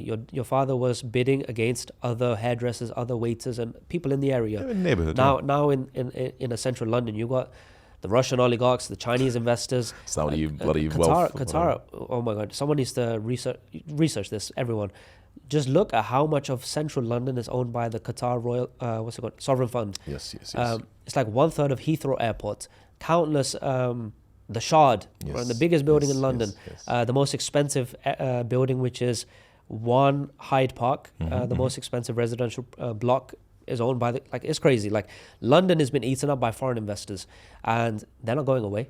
And they're going to keep piling in their money. True. They're going to keep outbidding. So you as an individual, how do you keep up? A salary is not enough. Anyway, the reason I bring all of this up is because now my brother is starting university, and my dad is pulling him in the direction of what worked for him, which is go to university, be a doctor, and you have a stable career path in front of you where no matter the recession, no matter the economy, you always need doctors, and you'll always have a good salary that is above average. So you're good. But then he also has me as a brother telling him, I did that path. I went to university for 6 years. I became a dentist, and I left that path. And when he came to Dubai, he spent a couple of months here before he started university. I invited him the reason being I wanted him to experience a different environment so that he can at least break some limiting beliefs going into university. It was not with a specific project, but hopefully parents are not watching, but my father resisted the visit a bit. Yeah. And he was like, why do you want to go? And he made him promise that you're only allowed to go to Dubai, because it was going to be for 3-4 months. You're only allowed to come to Dubai with Waqar if you promise you will not become a trader. That was the deal. No way. That was the deal. And then he made me clarify, okay, what's your intention with him visiting? I was like, it's just a vacation, him to see what I get up to and be in cool environments. But it's a vacation. Was the thing. So he came in to Dubai, and he's got these now rules around him, and I can see where my dad's coming from. Like, my goal was not to make him a trader anyway, but he can see that, okay, he's about to start university. He doesn't want to derail. I don't want my other son to derail the son and say, okay, I'm going to drop out, whatever. So I made it very clear to my youngest brother, like, look, university is a great path. I'm never going to pull you away from it. And therefore my advice as an extension to everyone watching is the traditional route is nothing to talk down upon. Having a good job, having a good career, there's nothing to talk down upon. And it would be foolish of me, because that's also the path I took. So there's nothing to talk down upon. But it's just knowing that we, as young men mostly that are watching, we are far more resilient than we think. And we are capable of so much more than we think, especially at a younger age. We're able to do so much more, especially when you factor in compounding learning, compounding interest, compounding time, compounding earnings. Like, everything compounds over time. It's never a linear path. So the sooner you get started, just like investing, the sooner you get started, and with better edges that you have, the crazier it can get on a 10-year time horizon. So when my youngest brother was here, he was asking me a lot of questions. And not only was he coming behind the scenes of podcasts and going to the office and meeting all kinds of people at all the dinners, he'd spoke to, like, in the space of 3 months, 20 millionaires, and he'd been around different business models and different ideas, and he had a 3-month mastermind essentially. And I also told him, like, I got him his own apartment, have your own space, and be independent. You got to figure out your own routine. It's not like you don't wake up when I wake up, you don't do what I do. Like, you're here, make the most of it. Go to the gym, have your routines, and then we'll meet at certain hours every day. Because I wanted him to feel also independence. I wanted to feel all these things that I think shapes a person. So now when he's gone to university now, I've told him, you have to pass your exams. Dropping out is not an option. This is a great path, and you use your years, 5 years at university, as the biggest blessing you have in your life, which is you don't have to worry about rent, you don't have to worry about bills, you don't have to worry about anything. You just have to worry about exams. And that's not that hard. Just focus on your exams, and the rest of the time you have a benefit that a lot of people don't. So use these years to just learn, be a sponge, find your curiosity and run with it. And he started that when he was in Dubai. And he asked me, should I get into trading? And I told him, the rule aside of what Dad has said, I also said to him, maybe not. Like, because trading is a hard path, and if you don't have an internal desire for it, if you don't have a genuine curiosity for it, you will not be able to weather storms. You'll be just doing it on a whim, and you'll jump out of it on a whim. You don't want to have that flimsy approach, because this one requires time and effort.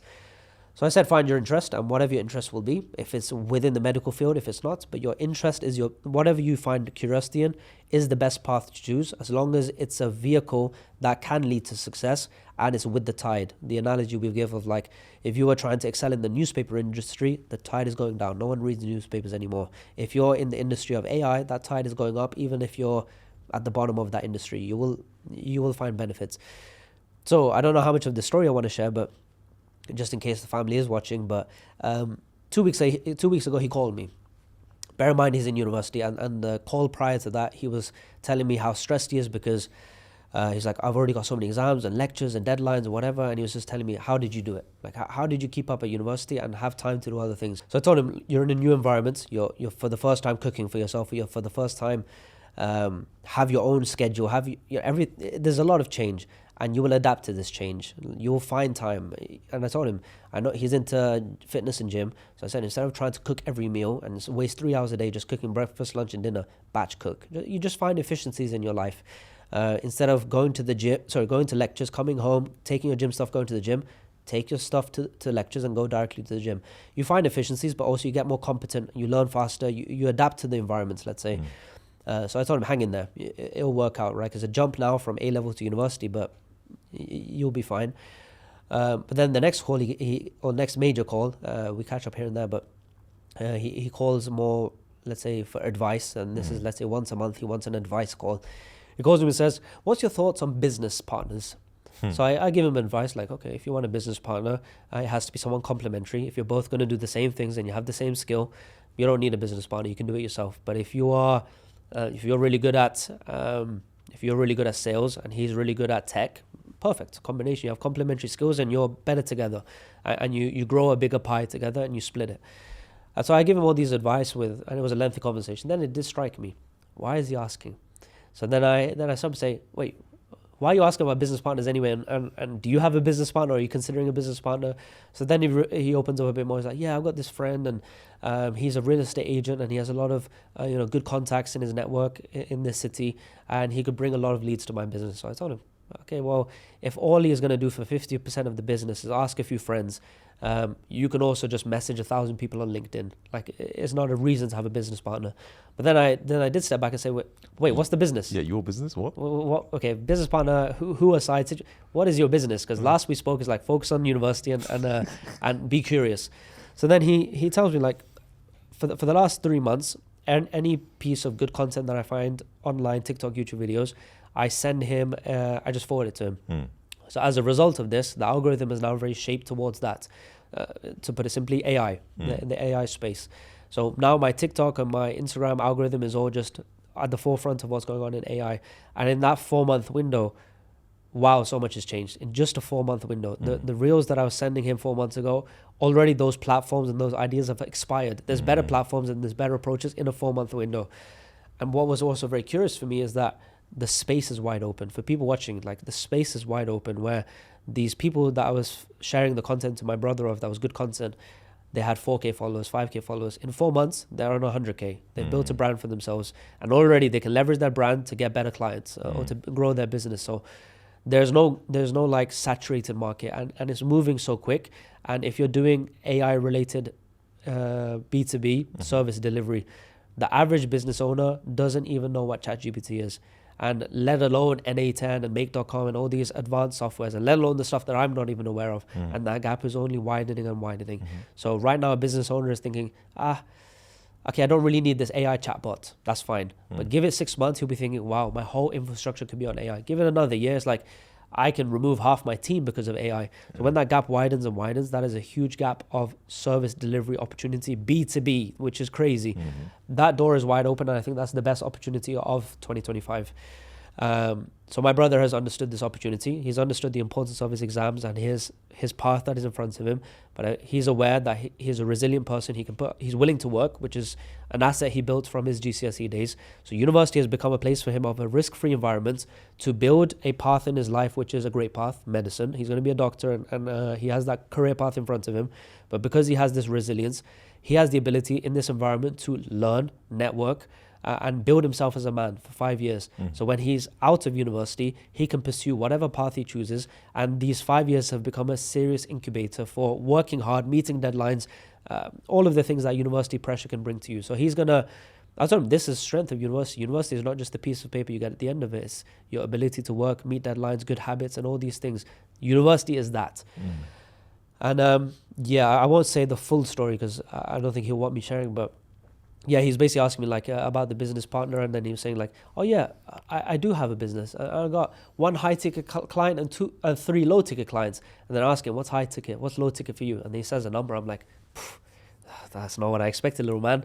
And he's like, yeah, and I had an installation fee of $1,000, but if he gave me a testimonial, I wouldn't give it. I was like, good on you, like that's a good move there.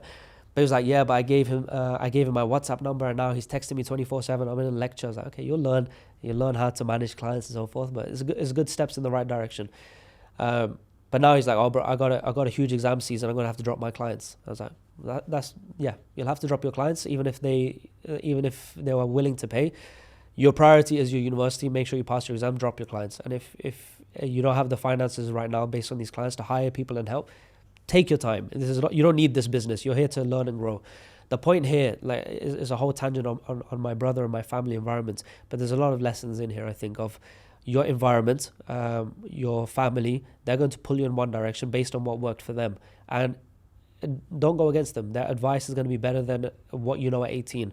But if you have figures in your life also that can give you a more relevant perspective of not what works for an immigrant family 30 years ago, what is the opportunity today? If you are, let's say, born in the West and you're born with the internet and you're born with AI, what are your vehicles? What are the options in front of you? And then just knowing what is the correct way to approach them, because going all in is also not an approach, it's not a strategy. And like I've given advice to my brother, I'll give similar advice to the people watching, which is, if you have your path in front of you, whether it's university or a stable job, stick at it. But learn the luxuries you have of, if you work 9 to 6, let's say, but then you're able to clock off and you're able to have your weekend off, well, you've got like 30, 40 hours a week that you can do stuff with. Make use of it. If you're at university and you don't have to worry about rent, make use of that luxury. We all have our blessings in our life, no matter if you're watching from a third world country and you have a divorced parents and you feel like your background is against you. It might be, it's not going to be as good as someone else, but you still have your blessings. The ability to just be watching a podcast and be on the internet is a blessing. So everyone has their path, everyone has their pros and cons, everyone has their aptitude, work ethic. But if you're nurturing these core principles of just resilience, time in the game, curiosity, and giving everything time, and also having stable, having your cash buffer, having investment vehicles, putting stuff away, disposable income is not spent on lifestyle inflation. Following all of these core principles and knowing time and effort and environment are the things that are going to move the needle. You can shape that no matter your environment. Even my brother at 18 years old, in a medical degree, which is a tough environment, is still making things happen. So in this day and age, doing a dead-end 9 to 5 and only that is not an excuse. Now, if that's your environment and that's how you ended up there, okay, you've ended up there, but it's not an excuse to stay there, because we have an abundance of opportunity in this day and age. Now, my brother at 18 is already landing clients, so if you're elder and you've navigated life, you can do the same, because he has nothing special, and many people are doing this. So it's just grabbing life by its hands and knowing that stepping stones, that what you do today, if you got into trading today, it doesn't have to be a full career. You can just come to the trading industry, maximize profits for 2 years, walk away with 100 grand and never have to trade again. But with that 100 grand, you can now follow something you have more passion towards. I have very strong views on this, because I just know a 9 to 5 is a trap, and especially now it's a significant trap because of cost of living versus salary rises. It's going to lead to everyone's demise, and this generation is the pivotal one, where the generation below us now, a 9 to 5 will not just be, it's acceptable, it's okay, a 9 to 5 will just be nowhere near enough in just one generation, especially with AI now taking up so many jobs, and we don't know how crazy that space is going to get. Your edge is no longer your time, in terms of like your time for money, and your edge is going to slowly become less your expertise, because AI is going to be more powerful of an expert than any lawyer, than any doctor, than any business consultant. AI is going to eat that up in 2 years. So now if your edge is no longer how hard you work, in terms of, I'm going to work an extra 2 hours, I'm going to work a night shift, I'm going to work weekends, that's already going. And if your knowledge now is going to slowly fade away, what is your edge? And your edge is going to be your resourcefulness, your ability to deploy judgment. There's a great principle from Naval Ravikant, which is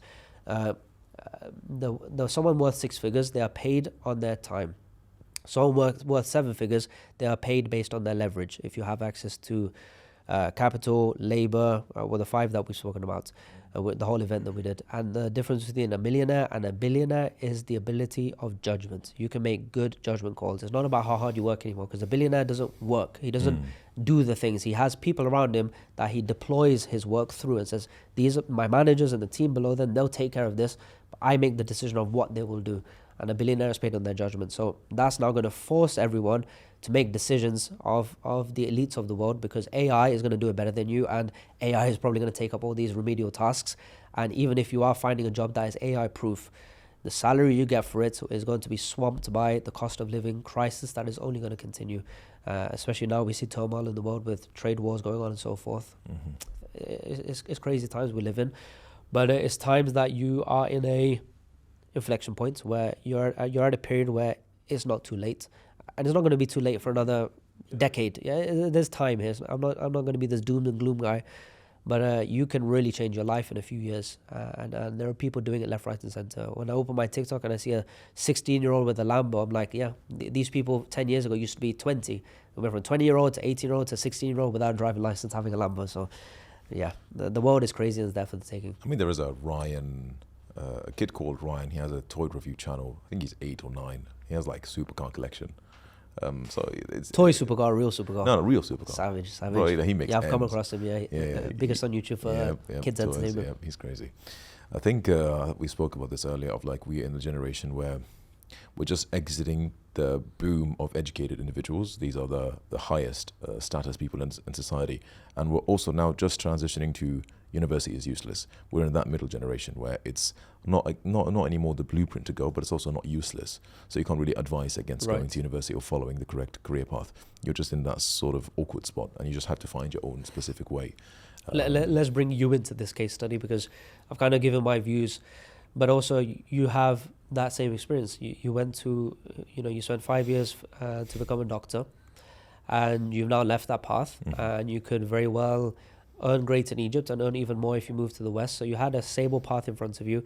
I guess you're definitely out earning your peers even now, but you have your ambitions, and just through you're not a trader, but just through being around a lot of traders, being around a lot of successful business people through the pod and through just coming to Dubai often, traveling to the US, all these things, a lot has happened for you in the last 2 years, let's say. Correct. Where you never left towards the West. Now going towards the West or Dubai, the environment changed, the people changed, the things you're learning, the ways you're learning. There's a lot that's happened in the last 2 years. Just like I've given a full reference and case study of myself and my brother, how have you perceived the last few years, and how are you projecting yourself forward? Well, let me correct you first. I am indeed a trader with a 100% win rate. Mind you, with one trade placed, 6%. You're right. You have placed the trade now. One trade placed, yes. And you're 6% up. Yeah. 100% win rate. Let's go. Average. And you know what that trade was? The boring S&P, with the Islamic version of it. But you don't need to do anything crazy to be honest. You've beaten someone who is probably trading day and night every single day and blowing prop firm accounts and has seen no progress. You just putting money into the S&P 500 on a dip was enough. That's crazy to think it's about. Also worth saying that I didn't time the market. I missed the dip, and it's still 6%. So just for those who's like, oh, I missed the dip, I missed the move, whatever. The whole reason I went into the stock market as a non-trader is just it made sense, and I was let's say I was ignorant to it, and I wanted to make a comment earlier in the pod where you were just referencing of like, just put $100 or $200 every month for 40 years, you'll be a millionaire. Everyone knows that. But then you also have to find some sort of something to scratch your itch of like, I need to make money now. I need to have some progress now, some tangible feedback now. But I guess I also thought to myself, if I keep waiting, it's never. So I might as well just deploy some cash now and also find something to scratch the itch at the moment. Well, there's also the years before it, which is everyone could have executed in the stock market when it's on a discount.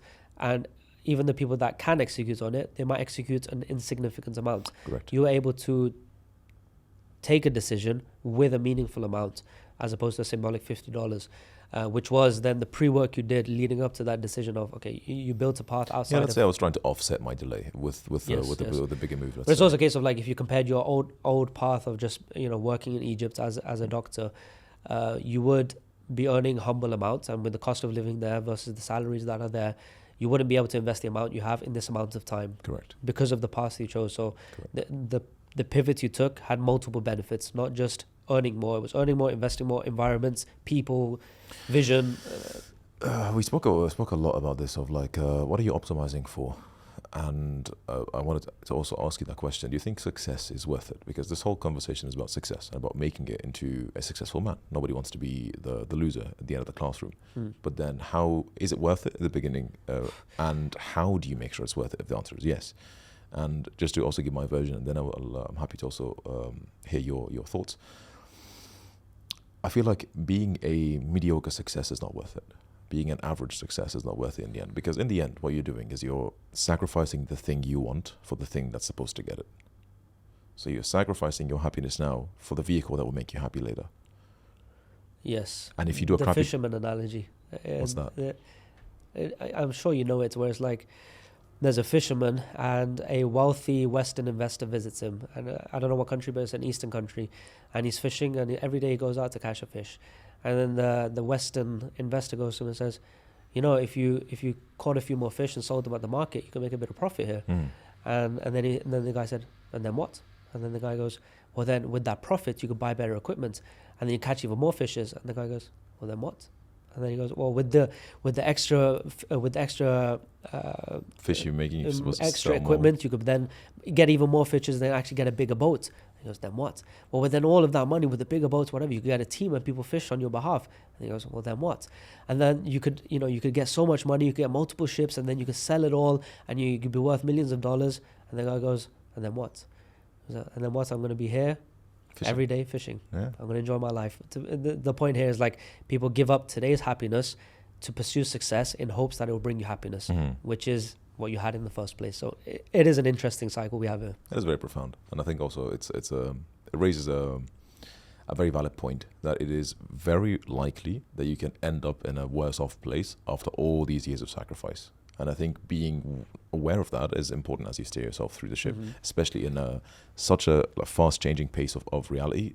As you mentioned, in 4 months, the AI industry has changed in 4 months. So you have to also be very aware and constantly check your compass, constantly check how you're navigating yourself. So being a mediocre success is not worth it, because I'm pretty sure the peace of mind that you sacrifice in the beginning is infinitely more valuable than mediocre happiness you unlock in the end of the path. If you still under your 60s and you have an average salary with very small pension and a house on a 60-year mortgage, having any meaningful sacrifice along these periods is just not worth it at the end, because you're going to end up in a mediocre life anyway. So might as well have cruised the whole way and split your happiness across 60 years instead of just sacrifice and get a very small pot at the end. So what I was optimizing for, and I think I was taking great inspiration from our religion, where we encouraged to be influential men. And influential men, like all the prophets' companions, you don't hear of them as like, he was a good man, period. No, this man built armies, this man built mosques, this man got weaponry for the entire army, helped them conquer X and Y land. This man helped spread the message of our religion to this country and this country and this country. Influence, right? And your influence is in multiple vehicles. Let's say it's the people you know, it's your physical strength and your physical command, the respect you command, etc. And it's also your money. Money unlocks a lot of doors for you. And it's not worth it if you're not influential at the end of your life, or at least as you're growing your life. And you can easily be capped. So yes, you can have the network, but that's also easily capped with where you live. Okay, so that's not a lever to pull, let's say. Your strength and your respect and your articulation, whatever, is also rather capped in terms of like how lucky can you get with this skill set. It's not going to open all the doors for you, but the money is rather uncapped in that avenue. If you're a billionaire, people are going to listen to you. Elon Musk can just hang out with Trump. If Elon Musk was a nobody, even with the same intelligence and same whatever, he's pretty weirdly spoken. He's not the most well-spoken individual, but that's made up for by his immense wealth and so forth. So the wealthy can access these doors. I thought to myself, it's just a game of access to be influential and to act out your life as a man. What can I do? And that's kind of alluding to the point I made earlier in the pod of like, if you feel like, oh, it must be nice for these guys to discuss investing and making money and whatever, you have no excuse. You can just also learn from free YouTube University and try to pick up a skill and try to exchange that for value in the marketplace. For money in the marketplace, and you'll make some small bips. My first ever paycheck was $35. It's not much, but you build on top of that, and then you can make thousands and tens of thousands and so forth. It was a pretty also risky move to just completely drop the medical field because I had responsibilities. I wasn't fully in that relaxed state just yet. So I also had to make a bet. And I also feel like that is mentioned by Nabar Ravikant of like, luck plays a significant role in everyone's success story. And luck does not come without risk. And if you're not willing to risk, you're not willing to expose yourself to luck, therefore you will never really have anything meaningful. Like there was no, the tide is never going to swing you in any meaningful way. You always just be just nudging in almost negligible progress. And you look back and be like, oh, I'm just having the same day I had 5 years ago. And that's a terrifying. That's scary. It's a terrifying reality. I was speaking to a friend about this as well. I was like, I had a very clear anti-goal. Like, I don't want to have this in my life. So my litmus test or my compass was, how can I come here? It's more like from Charlie Munger, and I didn't know at the time. I just kind of had inversion. Had a very similar way to evaluate. I was like, okay, this life, you're at 50 and you're still penny pinching. You can't afford to do the basic stuff for yourself, and you can't really support your family. You can't support your wife. That's not a pleasant life, in my opinion. And I had vivid like examples of these around me. So okay, I know exactly how to end up here. Now let me do the opposite. So what's the opposite? Opposite is don't stagnate. Don't be in the same job for 30 years. Always look for new things. Tolerate discomfort, because that person will like, oh man, I have to work an extra shift, whatever, or I have to take this course. Man. People in my country would go decades without learning to speak English, for example, which is something it blew my mind. Bro, if you watch like cartoons and movies, you'd learn English. Listen to music, you'd learn English. It's so effortless at this point. But it's because of discomfort. So don't stay stagnant. Tolerate discomfort. And I believe the last one was don't believe you're smarter than you actually are. Don't believe you're smarter than you actually are. Always be willing to just go a little bit further and to calibrate for yourself being less than average in terms of your aptitude. You could be pleasantly surprised like your brother was, of like, oh shit, I smashed it. But at least you're buffering for that. And just based on these three principles, I stayed nimble. I tried to navigate. So uni was mid. Let me try to outsource new books from actually practicing doctors in nice prestigious positions and learn from that. Let me like try to take a step above my peers. That still wasn't high leverage enough. Let me look into scholarship opportunities in the West. That had some moral grey lines for myself in terms of also being a Muslim. It's difficult to do that transition. I also couldn't leave my family for an extended amount of years, so that was shut off. I kept just knocking on doors. One opened, the $35 door, and I just, sure, let me double down on that until I can no longer leverage it. And you just keep leveraging it more and more and more, and then you just find micro doors. You keep knocking, one will open, and you just keep doing that. And I think it's the analogy of like, Jordan Peterson says that, of like, imagine you have a star that represents your goal. From here, your vision of your goal is not the most clear. You perhaps only see the top left star, bit of the star. Now let's say you move towards that for a bit, and now some obstacle in the way moves a bit. So a bit more of the goal is now apparent. And as you keep moving, more of your goal is apparent. And you can only see as far as your headlights show you when you're driving at night. So you just move that bit and then evaluate, move that bit and then evaluate. I had nothing to do with coding or software, but AI is such a good opportunity now. It's a valuable skill set. I'm trying to teach myself how to also leverage it properly. You just keep knocking and you just keep maneuvering. And sometimes my family would even find it funny of like, what do you do? What's your actual skill set? You're just an ex-doctor. So what do you do? Like, let's say if you want to go get married, what are you going to say to your father-in-law? I don't know. I'm something of everything. I'm a Swiss Army knife. I do whatever. Put me through a task, I'll fix it. I'm a problem solver. And the first problem that I solved was just how to have a meaningful life and just keep doing that. And I think that one skill set can get you very far. Yeah, I think it's very interesting also because when you first started, when we started working together, one of the first things you asked me was, okay, how can I grow in this position? And the vertical is editing. So you were thinking, okay, how do I get better at sound design, better at animating, 3D animation, true. All of these things. And it was just going through maximizing one vertical. And I tried to highlight that, true, you will just get very, very high paid as an editor. True. But there is another path here, if you recall. Yeah, I remember that conversation pretty vividly, and I have the notes on I never showed you. I have two boards next to my work desk in my home office. I have a whiteboard for random ideas, and I have a cork board for like stuff that I want to reference daily. Oh, I see. In Zoom calls, I see it behind you. Yes, oh, really? Yes. Nice. I can't read it, but yeah. So in my cork board, and I'll take a picture for you when I go back home. It's still there, and it's the exact points you've outlined that one call of like, sure, you can maximize this one vertical, but there's all these verticals that are neighboring, and you can also just might as well leap into them and see what you can leverage from that. And then the sum will be much harder, much larger than the parts. And yeah. I think everyone, no matter their domain, has a value ladder to climb, and it's not just, in your case, video editing. Video editing, you can just climb it as a video editor, but there is the neighboring thing. So video editor can also become storyteller, can become influence, can become influence to persuasion to sales, or sales and marketing. Then there's also brand in there. Then there's also retention, entertainment, and then you keep going. And then there's leadership and project management, operations. Then it's just entrepreneur, exactly. And then it's making a new project and making a whole new vertical. Like you can turn from a video editor being a video editor by definition, but then broadening it so much further. And I think this is not necessarily the topic of the podcast because it's more trading, but I think every successful trader will pivot. You won't only be involved in the market, because if you look at even the hedge fund managers or the Warren Buffetts and the Charlie Mungers that we've mentioned on the show, they are entrepreneurs because they have now taken a route where they're no longer just trading. And I might even argue they're not the ones that place the final trades. They have analysts and traders under them. They have turned into entrepreneurs because they're now leading a team, marketing their services, selling the investment vehicles. And then there's the regulation. They're doing a million things now, leading a hedge fund. And if you haven't taken the hedge fund or raising capital route, so no matter what route you take, you leverage your profits. What are you going to do with it? It's very rare for someone to leverage their profits, buy luxuries, and then go back to a job. You don't go that direction. They usually take the capital and either put it into property or put it into a passionate business they had, or help in the family business, or partner up with someone to create a new business. But usually people take profit from the market to do something with.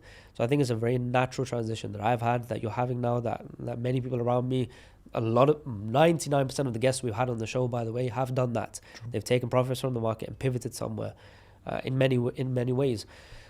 And I think the ability to pivot is also just that value ladder, where being an extremely great trader is great and it will probably solve all of your money problems, but there is other problems in life you probably want to solve. And when you asked earlier on of like, is it all worth it? Is pursuit of money, is it all worth it? Yes, money will solve money problems. So that's going to be a great relief in your life. But then money will also unlock so many categories. And off the top of my head, because I probably can't remember all of them, but your ability to pursue your religion better. I'm not saying this to disclose the good that I'm doing or whatever, but it's like with finances, I'm able to go to perform pilgrimage more effortlessly without considering or without having to save. That's a huge blessing. The blessing that I've unlocked, but also a test that I've unlocked. Like with this money, was I doing the right thing with it? The ability to now just philanthropy, which I won't even go into to not disclose it, but the ability to now give back. And that's not only a religious thing, that's also like you as an individual, you'll feel better. It's a selfish thing as well. The ability to take care of people around you. I'm not talking about just a random village in Africa where you have nothing tangible for, but like your proximity, your family, extended family, friends of family, helping out there. One thing is for religious people, zakat and then sadaqah. Like your zakat is your minimum, that's just giving money. Charity is like what makes you feel better about yourself. If you want to build a mosque, if you want to build a well. But then aside from that, then it's legacy. Like I've chosen to take a path where I'm online and through the comments, hopefully I'm seeing a positive feedback loop of having great conversations with great people and putting it online, people are benefiting from. So now I've carved out a new vertical here. Money has unlocked freedom for me. I can now live where I want, do what I want, say what I want, be where I want. Money has unlocked that. And then also the family arm, being able to give my family what they would want and my future family a life that I would want to give them. Money unlocks everything. It's a friend of mine on Instagram. I forgot which friend, but a friend of mine has a bio on his Instagram, and it's, in this life we need coins. I don't know why, but it's just stuck with me forever. Like, in this life we need coins. So everything that you want to achieve in life, unfortunately in this life, is behind coins. That's very nice. And I like that a lot. It's a playful way to say it. Because I'm thinking Mario Kart coins. I just need to collect these golden chips. Exactly. But it is meaningful because even just like luxuries and lifestyle aside, money in this life unlocks everything. Even in this Naval Ravikant podcast that we've been referencing a few times, he was saying we are, from a, like, let's say an evolution perspective, we are having our animal traits within us. And these animal traits are, we are a tribe creature. We are a social creature. We're not independent creatures. So we seek acceptance of the tribe. And back in the day, resources were limited, and therefore having more resources was a sign of hierarchy in your tribe.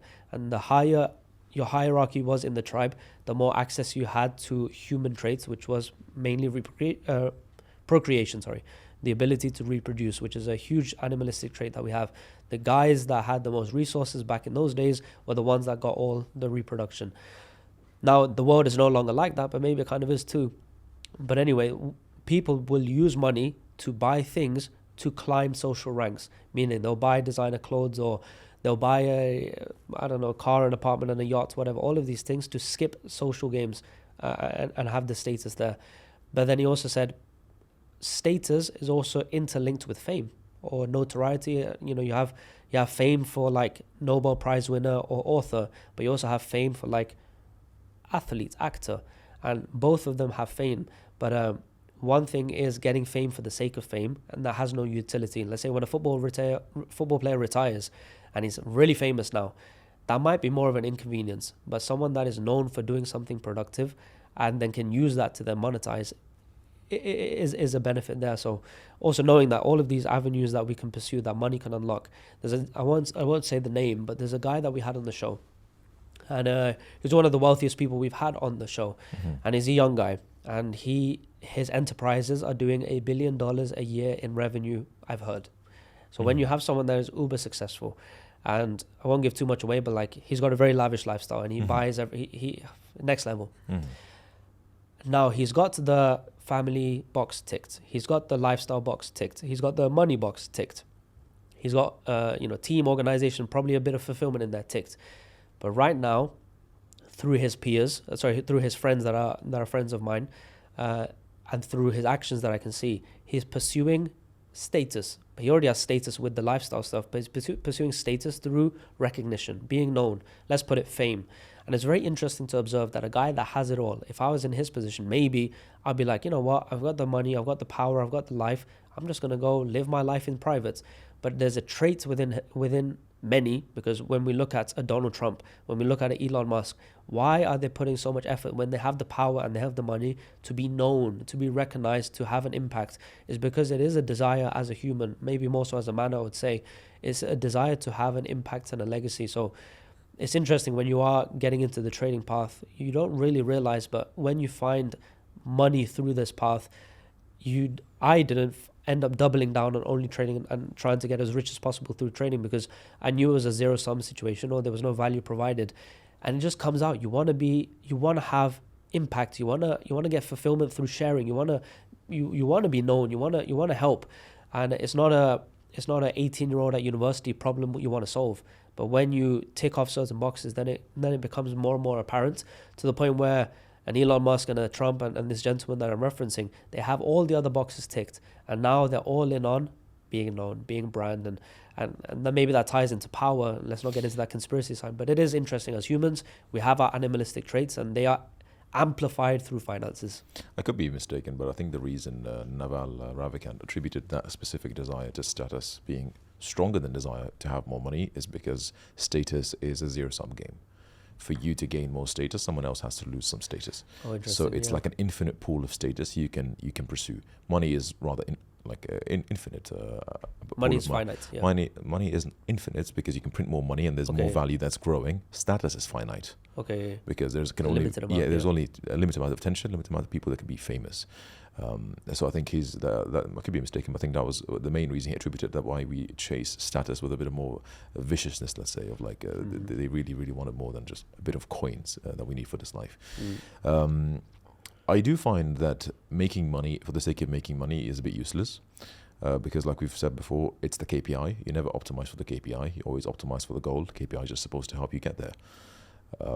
And I believe that also applies to trading. If you make a lot of money and you spend it incorrectly, or it attributes the wrong traits in you, for example, it makes you more of a gambler, one day, maybe not today, but it will come, where you will gamble your $50 million gains, whatever, in one trade, and then you will lose it all. So it becomes also the person you become. You get the coins because you need coins in life, but I think it's the person you become as you acquire these coins is the actual asset that you develop. And the coins just allow you to exercise that asset of yourself, more or less. If you're a shit person, you'll be shit everywhere, and probably your access to coins will diminish. So what would you say? Like, for example, I believe for traders to find one of the most ROI things traders can do in their trading is treat it like a business.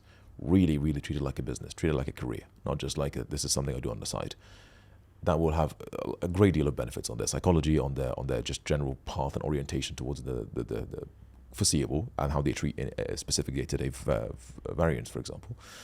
What would you say is one of these things that, like hacks, let's say, or switches you can do in your mindset to better approach your trading journey as well, to make the most out of it, to not just make coins for the sake of making coins? I'm very glad that our channel slogan, Slogan, that's nice. Logo and slogan, we're both low on sleep. Our channel slogan is a restricted trader is a profitable trader. Correct. Because I think I said it once and you said, hey, that was nice, say it again, and then it just became a thing. But it has a lot of deeper meanings. And to be honest, because it's in my head, every time I'm doing a podcast, every guest is referencing it, not referencing it, but like their answer to a question is always they're giving a form of restriction. And that's why they are profitable. It's actually crazy. But it has a lot of meaning, this sentence, a restricted trader is a profitable trader. And the reason is because in the markets, specifically in the markets, everyone is guaranteed a winning trade. So pursuit of winning trades is not impressive, and it's also not more likely to achieve your goal. The difference between a trader who is losing money and a trader who is making an extortion amount of money, the difference there is not the winning trades. The difference there is not how big the winning trades were. It was not leveraging too much. It was not related to risk. It was only risky. It was only because of restrictions. And the restrictions will boil down to what is your parameters of what you sense, your gut feeling, your intuition, your ideas, versus what is a trade for you. Defining what is a trade and what are the rules behind it. And you are restricting yourself to not saying every day could be an opportunity and every minute of every day could be, and every currency pair and everything is no. It's limiting your asset classes, limiting time of day, limiting trade types, limiting trend, confluences, limiting yourself as much as possible to the point where you are like, wow, I'm going to take 2 trades a year. Now you have a base. You are as restricted as possible. You found your dream setup. And then you work alongside and say, this is my dream setup. This is going to be very infrequent. What is close to it but still very restricted? An A+ setup. And then you work your way down as categories and slowly going towards things you are willing to not tolerate and say, okay, I'm willing to give away this. I'm willing to give away this. But you reach a point where you cut it off and say, anything beyond this is intolerable now. It's non-negotiable. I cannot take these trades without these parameters. Now you have found a spectrum from a dream setup to a C+ setup. These are your acceptable trades. When you have your acceptable trades, and people do reach this stage with a bit of effort, it's still not enough, because then you'll take your acceptable trades and you'll just throw them around in the market and hope for everything. You still need to be restricted and say, okay, instead of, and there's routes to take, by the way. There's a few people that do this routes, but let's say an Umar or a Bernd, where they're like, I have my A+ setups and I'll wait only for them, but I'll look across the market. And that's why Bernd is trading soybeans and coffee and palladium and all sorts of things, because he has his A+ setup and he hunts for it. So now he's able to take this dream setup, but take it often, because he's looking around everywhere. How do you do that? Well, you need to have extreme depth of knowledge in the markets. You need to have a fundamentals edges. There's a lot to it. But it's a worthwhile pursuit. Or there's the more end of the spectrum that I'm on, which is I will hyper focus on 2 asset classes: euro dollar, pound dollar. In these 2 asset classes, I will start off and know in my strategy, in these market conditions and in my account conditions. Let's say it's the start of a year and I've got a brand new account. I will focus on A+ setups to build a buffer. But as time goes on, I will open up a B, a C setup, knowing that I've got a profit buffer to eat up some of these losses. And someone might be thinking, well, why not just wait for the A+ setups? Because of trade frequency and rate of return. If I want to take my dream setup and it's 3 times a year, I risk, let's say I double down. I do 5% risk per trade. My total exposure was 15% for the year. Maybe that led me to a 45% year. Amazing. And to be honest, that could be sufficient. But what if 2 of those trades, my dream trades, were a loss? Now I took 1 winning trade in a year, and trade frequency and your rate of return is going to be a mess. So I have now opened up more trade types and more riskier trades as opposed to more risk. So I'll always risk the same amount per trade. I'll never do a 10, 5, 15, 20% risk per trade.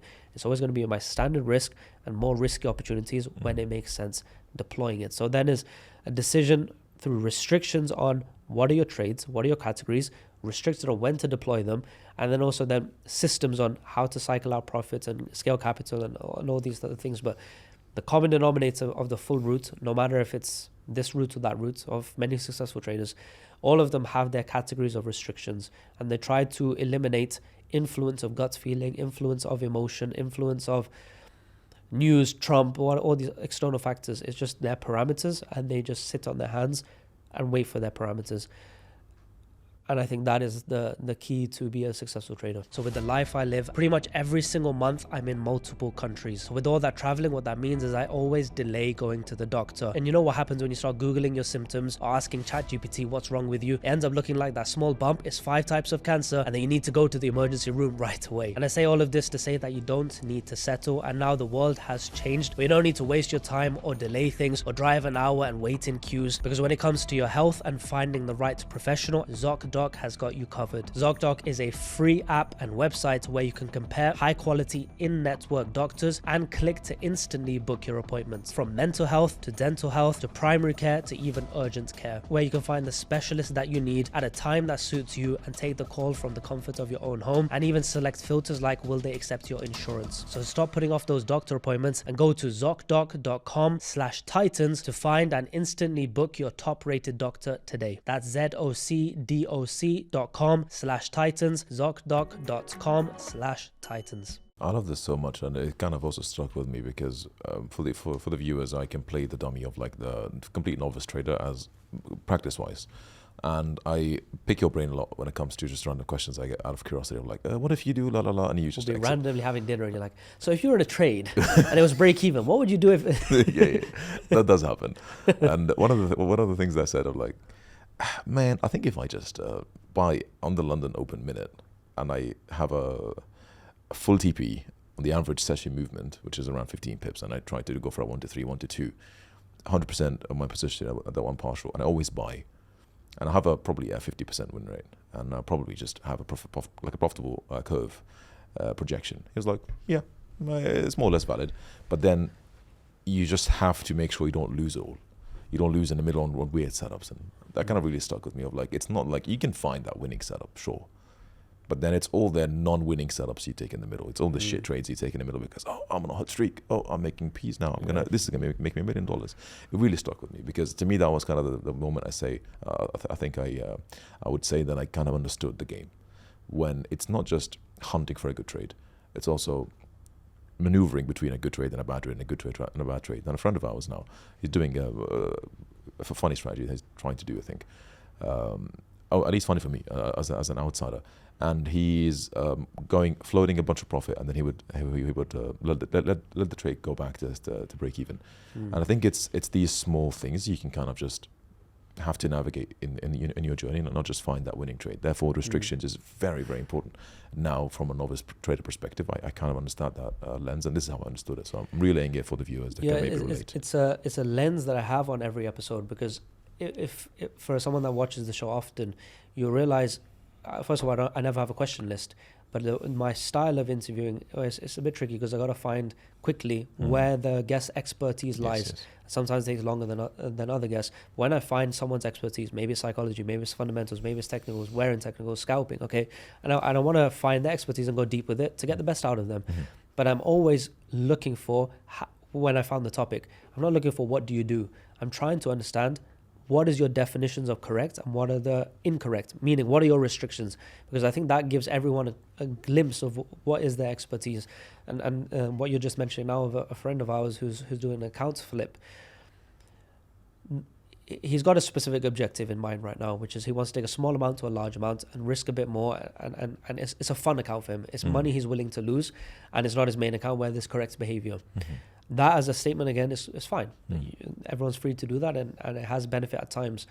But then it's also interesting for me to observe the psychology that comes with it, and more so the cope, another word that we've said a few times now, the cope that comes with it. Because there's a few things that I've identified that I wouldn't do. And even if I was having the same challenge, so I'm willing to open myself up to a bit more ideas that I wouldn't normally do. There's still things that I think are non-negotiables. And I think when you start to see big numbers, you start to just cope and say, it's okay, it's worth it for this one, because this trade could get me, or the next trade could do this, and then I could flip it. And no matter how seasoned of a trader you are, no matter how strong you may think your psychology is, the restrictions and your adherence to the restrictions is the biggest edge there is in trading, because as you just mentioned, a very rudimentary strategy. In fact, when we look at some of the more veteran traders that we've spoken to, their strategies are like Einstein of Wall Street. His strategy was super primitive. Like it was borderline EMA and support and resistance. When I do speak to these more seasoned traders, and they're just doing fibs, and they're just doing like very basic trend lines, yet they're finding success. They don't realize their edge is decades of market experience, or fundamentals is pulling the technicals. There's other things there, but basic things do work. But they are able to adhere to it, which is the edge there. And in this specific example, just a question to this friend of, hey man, this week you've had 3 break-even trades. So everything's fine. So he's like, yeah, my account flip is going great. I'm up actually, and I'm very close to my target. Everything is wonderful. However, these 3 break-even trades did reach a significant RR with a large percentage risk on a large account. So he's walked away from $85,000 in unrealized profit. And you were trying to express like 85K is still 85K. And he was like, yeah, but a trader's mindset is different. But you could still do a lot with that money. And I wasn't fully listening to the conversation. I was doing something, but I was listening to both sides of that conversation and observing. And I was like, it's interesting. And I think the truth is somewhere in the middle, where 85K is 85K, but the profit he's made right now is larger. So then he can also say, well, I've made 100K, so whatever. But the reality here that I'm seeing is psychology and lack of restrictions, or lack of systems and adhering to these restrictions, was the reason that you walked away from 85K, because 85K to zero is not acceptable. But taking partials in some sort of way, that 85 debt, you should have at least secured 20, 30 of it. Letting that go to zero is unacceptable, I think. But then the flip side of that debate would be, but this trade that I made 50K on because I held full volume. And then we've had sorts of people on the show saying, taking partials is for pussies. And you've had these kind of things. So again, it's a spectrum, and the truth is somewhere in the middle, because it's not about how manly you are and I can hold full volume and diamond hands. And it's not about just like, okay, I'm willing to walk away from profits, 85K, but it's fine because of break even, and I don't think about money too much. The truth is somewhere in the middle. And the truth I see is that it's down to the trader you are. If you are someone that is a intra-session trader, and then you're able to reach your take profit level quite quickly, maybe full volume is the better thing to do. But if you're a swing trader now, or an intraday trader, and you're holding trades for days or weeks, there are so many things that can happen in that time period that were not even for you to perceive when you took the trade, because new information came to light, new price action developed, new fundamentals developed. So the decision you made on day 1 was correct. By day 10, it's not looking as strong anymore, but you're in the trade. So what do? It's this example that I've given of divergence of confidence, let's say. That's a cool term, I'm going to keep it. Where if somebody on Euro USD, where price is open, you said, where is it going to be in 10 minutes from now? Yes. The box of where it could be in is plus or minus 20 pips. There's a 99% chance it's plus or minus 20 pips from right now in 5 minutes. I ask you where it's going to be by the end of the day. Okay, it might have to be plus or minus 100 pips. You could have a crazy day. If I ask you where it's going to be in a year, if I ask you 10 years, God knows.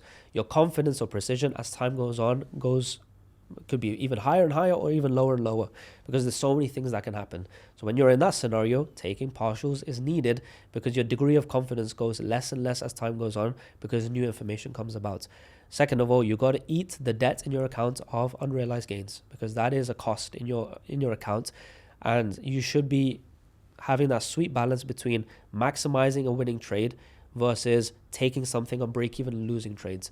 There is a sweet point here, and you got to calculate what that sweet point is based on your strategy, based on your entry type, and based on your risk reward profile.